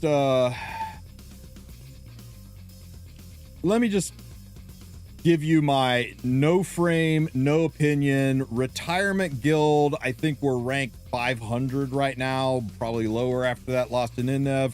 Forgot to do my Guild Wars entirely last time around. Let me give you my opinion, because I surely have the right to speak with those credentials. Yeah. If there are not meaningful rewards, and Smilegate, I hope somebody from Smilegate is listening to the stream right now. If there are not meaningful rewards and motivational incentives to play in this tournament, things to brag and show off down the road, things to be proud of, look back and go, I was there. I was there that day. We beat 900 other monster no-lifers in a tournament. If there's not incentive to do that, this mode will die. Nobody will care. The people that get there are going to not really put any effort into it. If you want this to be successful, if you want this to be a watched tournament, it needs to feel impactful. And all of this stuff, well, what about the cheaters? Well, what about the people who buy in? Well, what about the people that, you know, if you want to find ways to mitigate that, go for it. We find ways to mitigate that in RTA. We find ways to mitigate that in the World Cup. If you need to do stuff to force integrity, that's fine. But you want this to be a fun thing. You want to do this again next season. You got to make it impactful. And that's You're my 100% long and right. short take on I'm it. I'm so worried about the woulda, coulda, shoulda, but like, yeah, if it was me, shoes on the other foot, right? Like, and I was playing for the best guild in Epic 7, I would be pretty pissed if I didn't have anything to show it off. Like, and if I did have something to show it off, if you told me I could only have it for 3 months and then I have no record of it whatsoever, yeah, I think I'd be pissed. I think I'd be pissed. And if you want to say, Tristen, you're not in a top 30 guild, you got a right to speak on this, that's fine. You're probably even right. But it's my podcast. If you don't like what I have to say, go run your own damn podcast.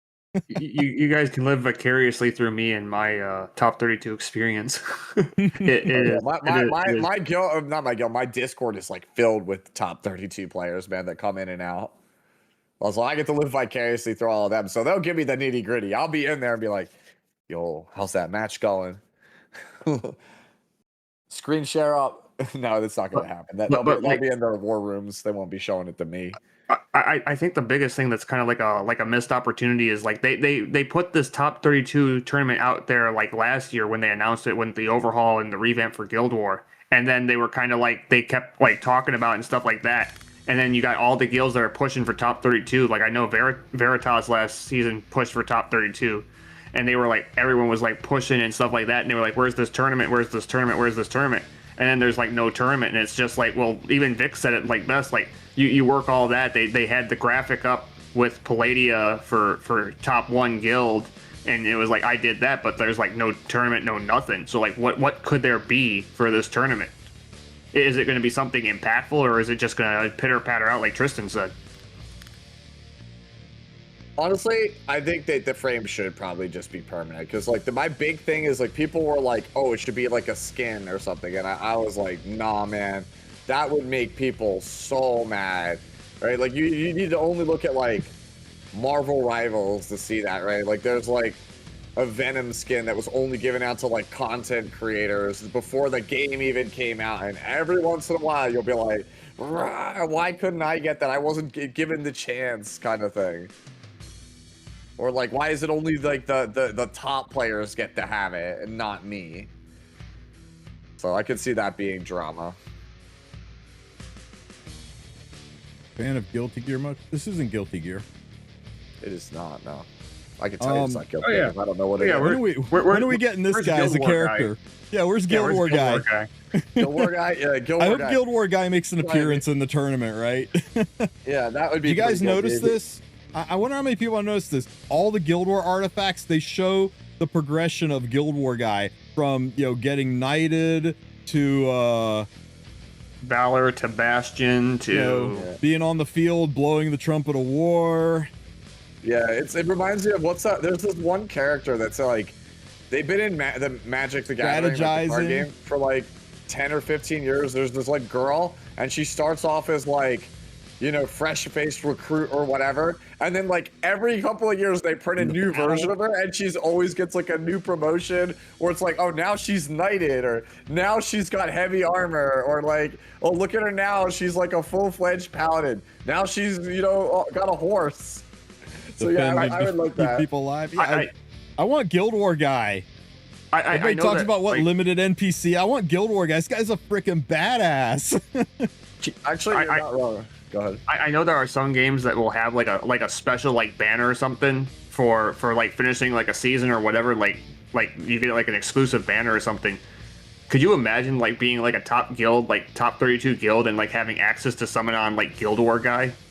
Just like having just the possibility, potential to just get him, and he's like ML Ross levels. No, don't even joke about that. Oh man, that's my worst nightmare, is having characters locked behind Guild Wars. John Guild War. That's Corvus. It's young Corvus. No way.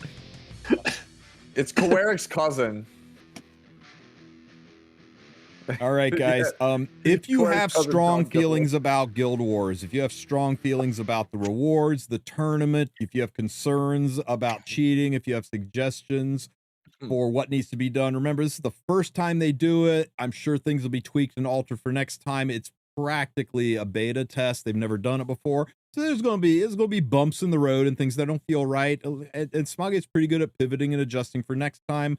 But I do think they need to make it feel impactful. If you have strong opinions either way, post something on Stove, reply to an update on Stove, or make a thread even better on Stove, start a discussion, or go into the game, click the little box in the corner, click the little gear cog, and click the customer support button, and pull up a customer support page and file a ticket and say, one of these options here, when if it's not going to load because we're in maintenance, but one of the options with this page would load will say, make us, oh, it did load. How about that? I have a suggestion for Epic 7, and give them your thoughts is the best way to let Smilegate know what you're thinking. And I'm not saying to brigade them one way or the other. I'm saying if you don't give people a way to make a thing better, if you're complaining about a problem without proposing a solution, you are whining. Don't whine. Be part of the solution. Let Smilegate know. We know they look at Stove. We know they look at this stuff. It's the best way to get your voice heard. They don't listen to streamers. They don't listen to YouTube videos. They don't listen to Discord posts anywhere near as much as they listen to the suggestion box and stuff that's posted on Stove. Can you repeat that other part about how they don't listen to content creators again? Because, like, I swear people think that, like, they listen to only us, and I'm like, hell no. Let me tell them stuff and they just ignore us. Let me explain to you guys where people like Misu. Let me explain to you guys where people like Misu and Joe are in the pecking order of getting things done at Smilegate HQ. Okay, you know how like when you go into a big department store like a Target or a Walmart, right? And you've got a problem, and there's this huge customer service desk with people behind the customer service desk that are there to hear your problems and send it up to HQ, right? We're the guys outside dressed up as a Statue of Liberty holding signs that say big sale today. Yeah, that's us. Yeah, that's 100% us. So, Bro, yeah. Not even that, maybe. Yeah, we might actually be like lower than that, man. Like I don't know. We went from a lot of like creator missions and stuff like that to like one. Yeah, it's like pretty low. I was like, hell no. You think they listen to us? Like I think for any insight, guys, for the wondering and the stuff like that, for 14 days of the free run collab, there was a wide buff fern just every single day from cage and down for everyone just saying buff fern, daily buff fern, daily buff fern. Yeah, just daily at 5 a.m. Eastern on the nose for 14 days straight. Light E7 posted fern buff ? With the mod check like that. It was like, and everybody reacted to it with the mod check emote every day for 14 days. Same time, fern buff mod check, and nothing. And zero. And shout out to Smile Buddy going and saying, "Fine, we will forward this to the guys. We will push this ahead. Like, don't expect anything out of it. We will push it ahead. Like, so who knows, guys." I searched for the word buff in the influencer room for the duration of when Fern was released forward. 135 times the word was used. Yeah, buff Fern was 135. Like, it's not like we didn't say buff Fern. Like, it became a meme. Light with that, and then KHM being like going to the suggestion and making a new post every day saying suggestion buff Fern with just the wide Fern. It was insane. Like, we were just like, come on. But anyway, guys, is maintenance up? Yes, we are in maintenance. I just haven't pinged the server, so I'm still able to access my account until I ping the server.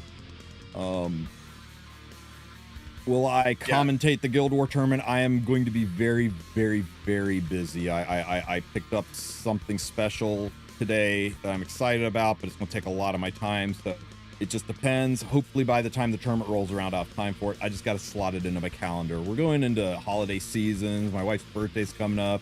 I got kids who are trick-or-treating. I'm swamped, but we'll see. We'll see. Hi, Swamps. Nice to meet you. Hey, thank you. Let me see. Anything else I miss in the comment section? You missed a super chat. I did see that. Yo, Maria Elena, thank you so much. You are always so sweet. Your tops, perhaps I am cringe for writing this, but I wanted to motivate other viewers to purchase super chats. Thank you so much. I appreciate you.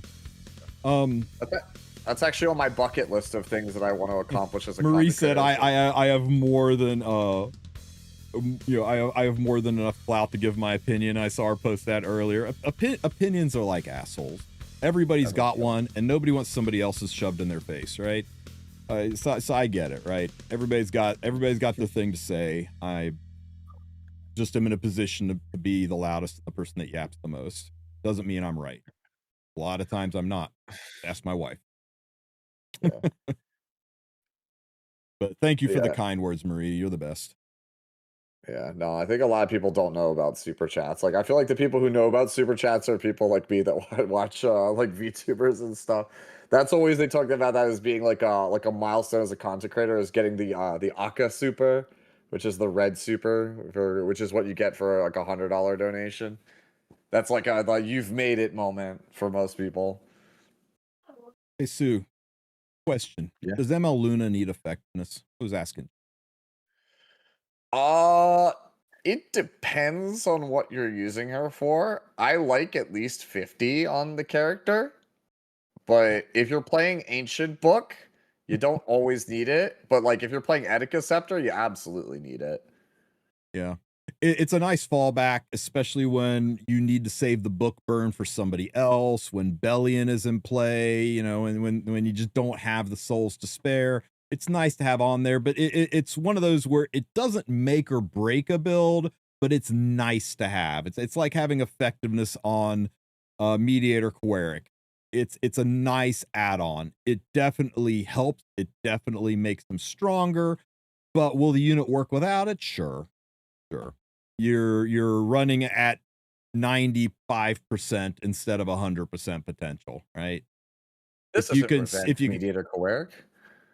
If you can spare the immunity for Luna, go for it. Like if you were building this Luna right here and you could do this exact Luna with no effectiveness, or you could drop her down to 290 speed but get the 56 effectiveness, you say fuck the effectiveness and take the speed, right? You take the speed, yeah. But if you can squeeze it on there, if you got some other wasted stat that you can jam a little effectiveness onto her, I think it's really nice to have. But don't sweat it too much. Don't give up a good build to force. I'm all about squeezing Luna. Calm down, Asmodeus. You'll pull something. As someone that's got 2 Lunas, I've got the fast book Luna, which is the Freerin book that has no F. And then I've got my Etika Scepter Luna that's got 70 F. So I gotta be cheeky to see if I can actually land stuff without the use of souls. This is a very bad slow Luna. Sue can show you one that's much better. If I was building this one seriously to compete, yours is literally my Luna with 100 less defense, 1,000 less HP, and 30 less speed. Yeah, that's what I'm saying. Like I keep this Luna around to show people a baseline for a slow Luna. Like if you can't build a fast Luna, build a Luna that looks just like this. You'll probably do fine up into Masters, maybe even into Champs. You ain't gonna push into Emperor with this, but when people say I can't build a Luna like that, I'm like, you don't have to. You can build a Luna like this and it works great. But like Sue is using this Luna in a competitive way. So he is basically like 20% better on every stat. And that's fine. She's one of those units that doesn't have to be stupid fast. Is she better stupid fast? Yeah, I use this one way more often than I use this one, but there are ways to play a slower Luna that are devastating to your opponent. So don't necessarily turn your nose up at it. But also, like Flan, don't pull for a second Luna just to have a slow one. You'll probably never use her. Disregard that advice, chat. Always pull for Luna. Surely they'll announce Headhunt sooner than later. Surely November is around the corner. Okay, guys. Headhunt 2022 was, I believe, October 24th. Headhunt 2023 was November 26th, and Headhunt 2024 was October 20 something.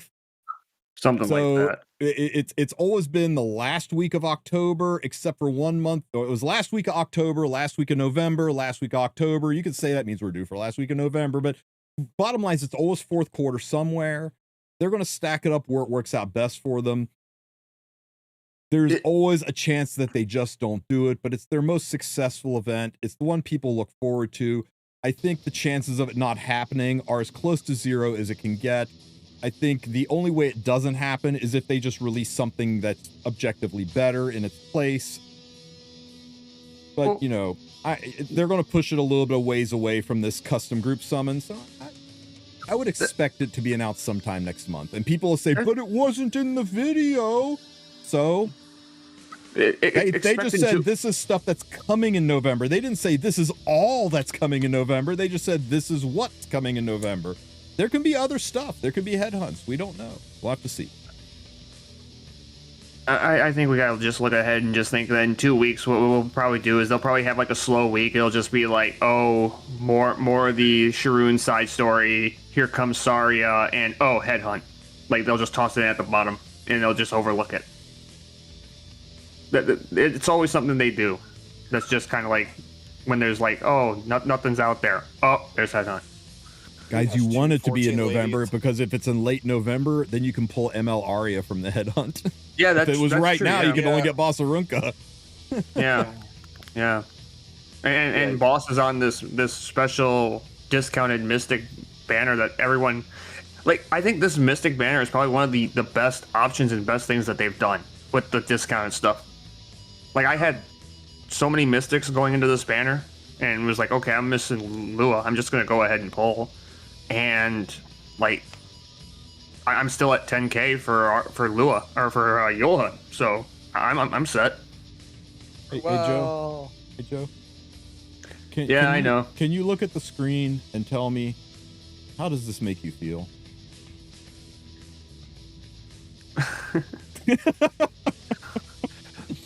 Joe is number one Candlestick Ruel hater, guys. and yet now I'm part of the problem with my Candlestick Ruel. Now I'm part of the problem. I am probably number one Candlestick Ruel enjoyer. I legitimately, when I got that fourth piece of reversal, so I was like, yep, it's time to become a demon and join part of the problem. Yep. The RTA matches that gets me though is when you're playing someone that goes and drafts Ruel, Maid, Celine on Windrider, Carmen, Ilyanav, and then you're just sitting there looking at like, who the heck did you go and why did you wake up on the bed hurt like you? You want to talk about it? All right, well, whose dog did you kick to go ahead and play like this?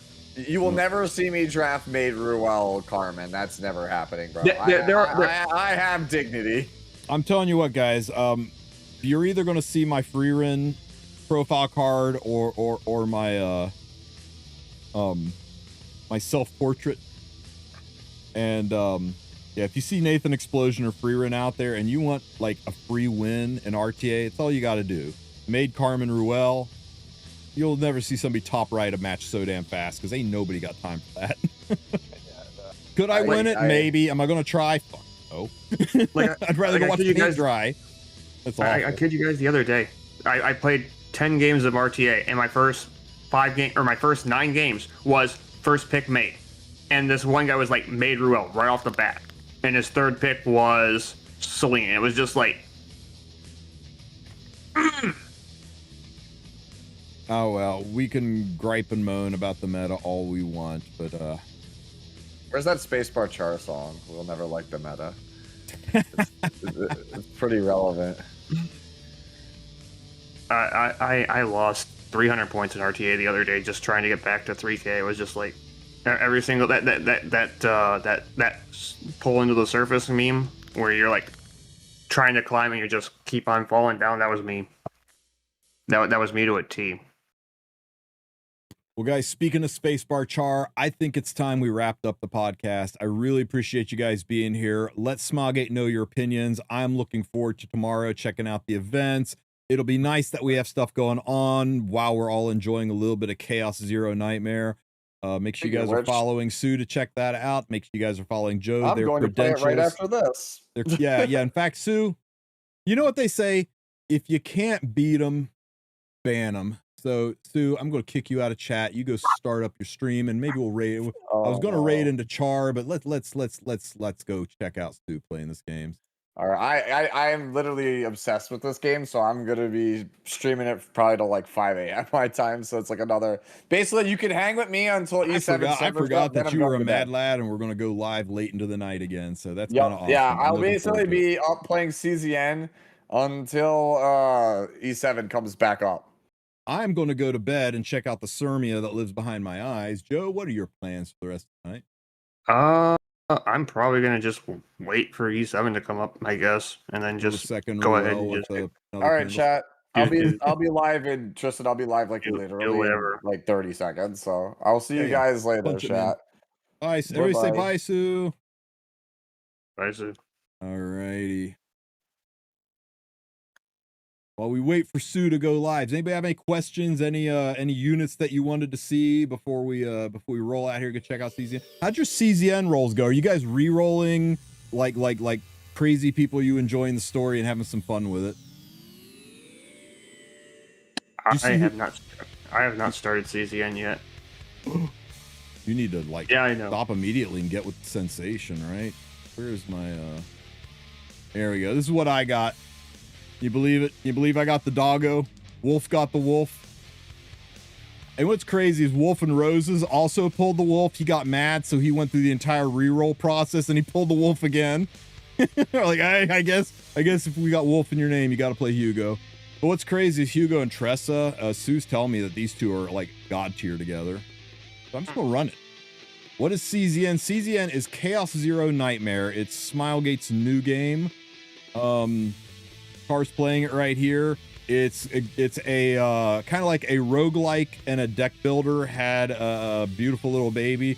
It's dark and gritty, existential horror, post-apocalyptic, Lovecraftian monsters, all centered around trauma and horror, and it's just so good. You should check it out. It's a lot of fun.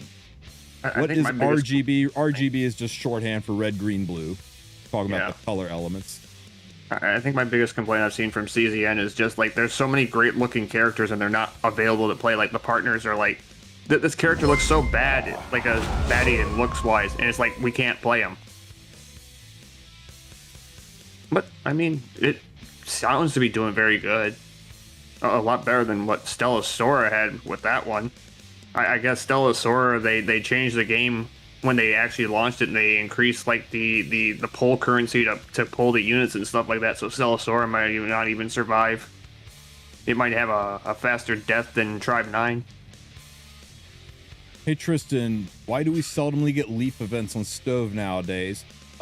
There are usually ones on there. They usually do like one or two. They had an autumn quiz. They had an autumn quiz that just wrapped up.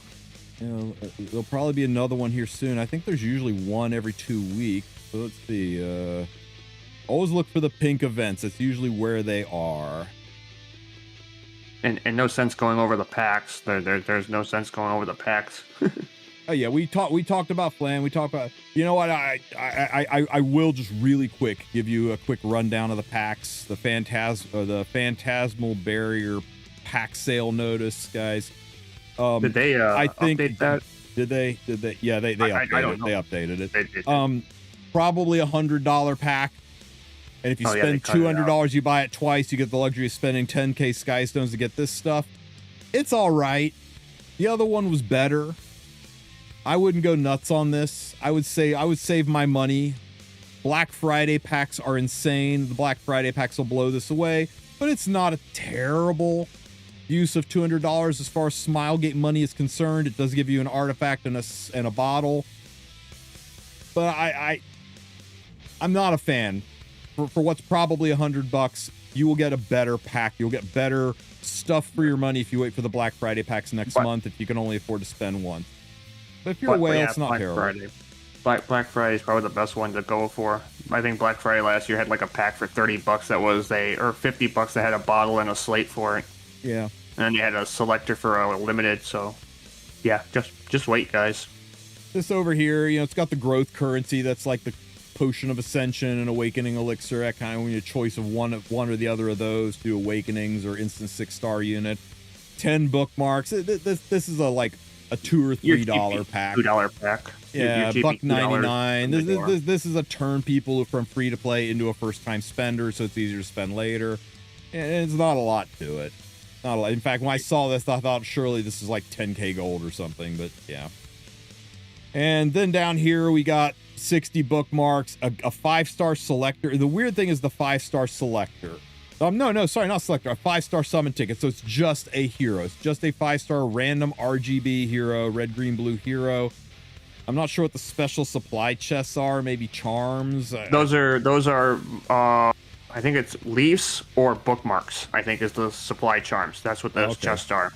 Yeah. You get either 1, 3, or 5 leaves and 5, 10, or 15 bookmarks or something like that.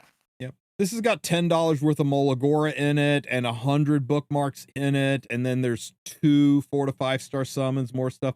I'm thinking this is like going to be 20 and 30, 20 and 40, or it could possibly be 30 and 50. But if it is, it's overpriced. And again, I mean, unless this is like 10 and 20, I think it's just better to wait for Black Friday. But we'll have to see what the prices are before we judge this too harshly.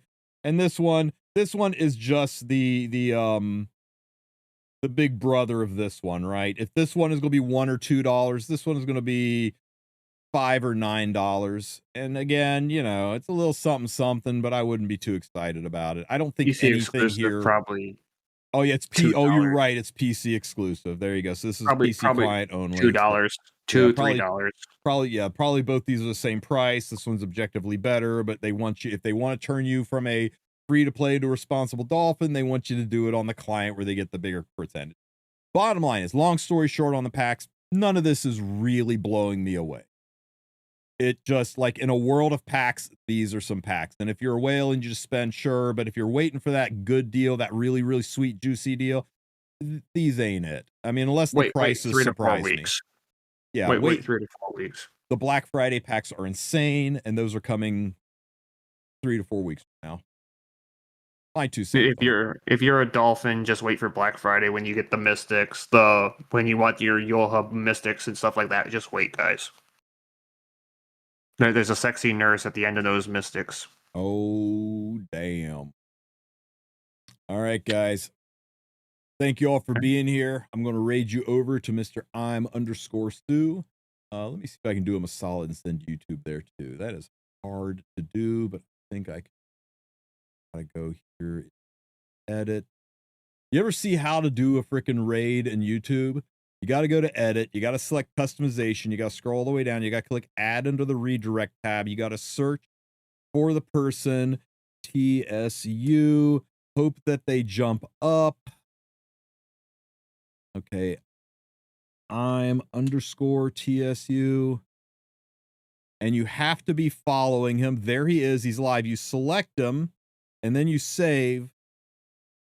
And now when I end stream, it's going to redirect. Wow. YouTube really, really wants to be a streaming service, and they don't make it easy. All right, guys. Thanks for being here. Thanks for being a part of this podcast. I appreciate each and every one of you, even to Sean. You guys have a great rest of your night, and I will catch you guys tomorrow. Take care, everybody. Joe, thanks for being here, brother, man. Yep.